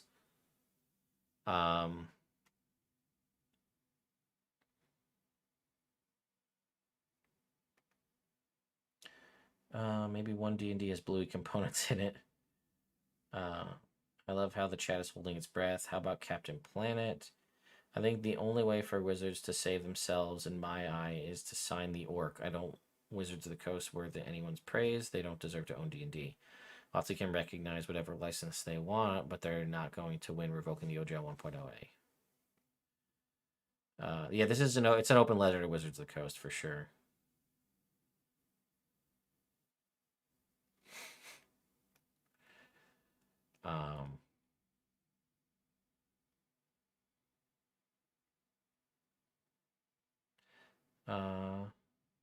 Let's see. What does he drink? I think I bought him like a scotch, if I recall. That is one of the best written responses I've seen from someone who would generally have an impact. Warlock and Waffles, 100%. Link to the article? Yeah, hang on one sec, guys. Here is the Penny Arcade article. Right here. Honestly, this feels like WotC looked back at the chaos when the new White Wolf launched and decided to ramp up to their 50th was Hold My Beer moment. Oh, there was a comic, wasn't there? Let me look at it. I saw it. Let's read the related comment. Oh, okay, hang on. Comment time. Comic time. I would make a comment about how messed up this OGL stuff is, but I don't want to bite the hand that feeds. They don't feed us. They don't feed us? I thought they fed us. No, they don't pay us to do it. Then where that hand at? It's back on the menu, boys.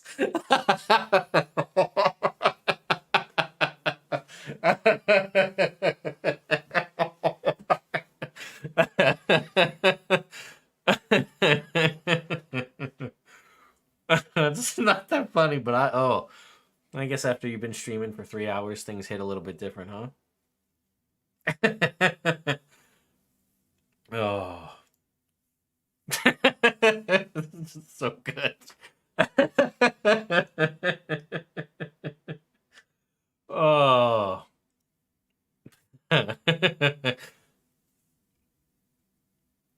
Oh, boy. Boy.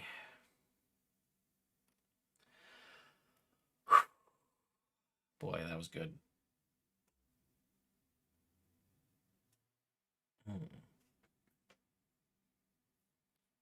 Yeah, I saw that Gabe said, I love when you wake up and choose violence. Yeah. By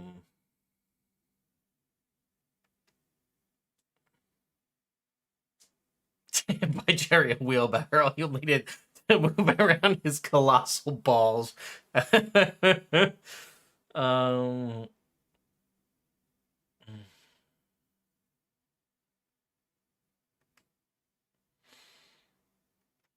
Oh man, it was an orc reference too. Yeah, meat's back on the menu. That's funny.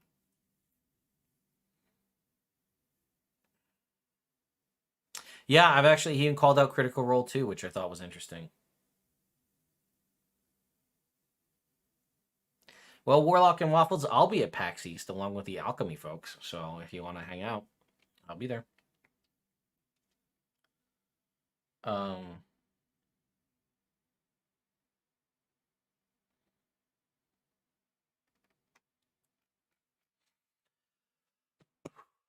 That was a good hearty laugh. That felt good. Oh man, they say laughing helps increase your life expectancy. So that kind of stuff really. That felt good. I laugh at memes a lot, guys. I did a one D&D meme react video. Would it be? Let me ask you guys this: would it be in poor taste to do a meme a D&D like OGL 1.1 meme react like live react video? Would that be in poor taste? Because I kind of want to do it. Just like set up something and say, hey, everybody send me your D&D OGL 1.1 OGL nonsense memes to this location, and then I'll just react to them live. All right, let's do it. We're going to do it. I'm going to set something up. What do you guys think? Should I set up a separate channel in my Discord for that? Would that be the best place to have people send me the memes? I think we'll do it that way. Okay. All right. Okay, everybody wants me to do it. We're going to do it. We're going to set that up. All right. Oh, my sister just texted me She said, "Are you off Monday? I'm free and can do a reaction video then." She said she also forgot to take a soda from the fridge. So we'll get her legal opinion on that too.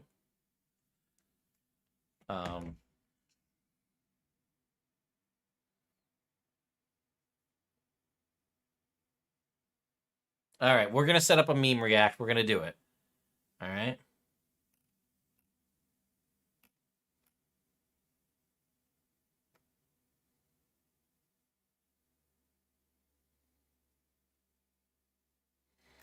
Um.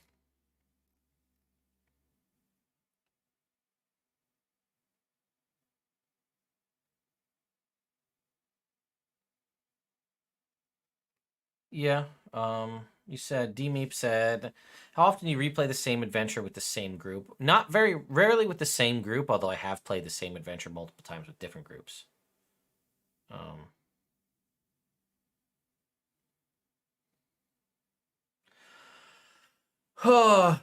That laugh feels like a great way to end this. Thank you, Jerry. Thank you, Penny Arcade, for giving me the biggest laugh I've had today. I really, really appreciate it. Anyway, I want to thank all of you, all of the new subscriptions. I want to well, I do love all of you. We'll see. I'll keep covering OGL stuff as it happens. I might do some Pathfinder content. I have some other videos. I did some Pathfinder miniature unboxings. Like I said, I've got some here. This is a fossil golem. It's really cool. Some unboxings of those. I have put those up.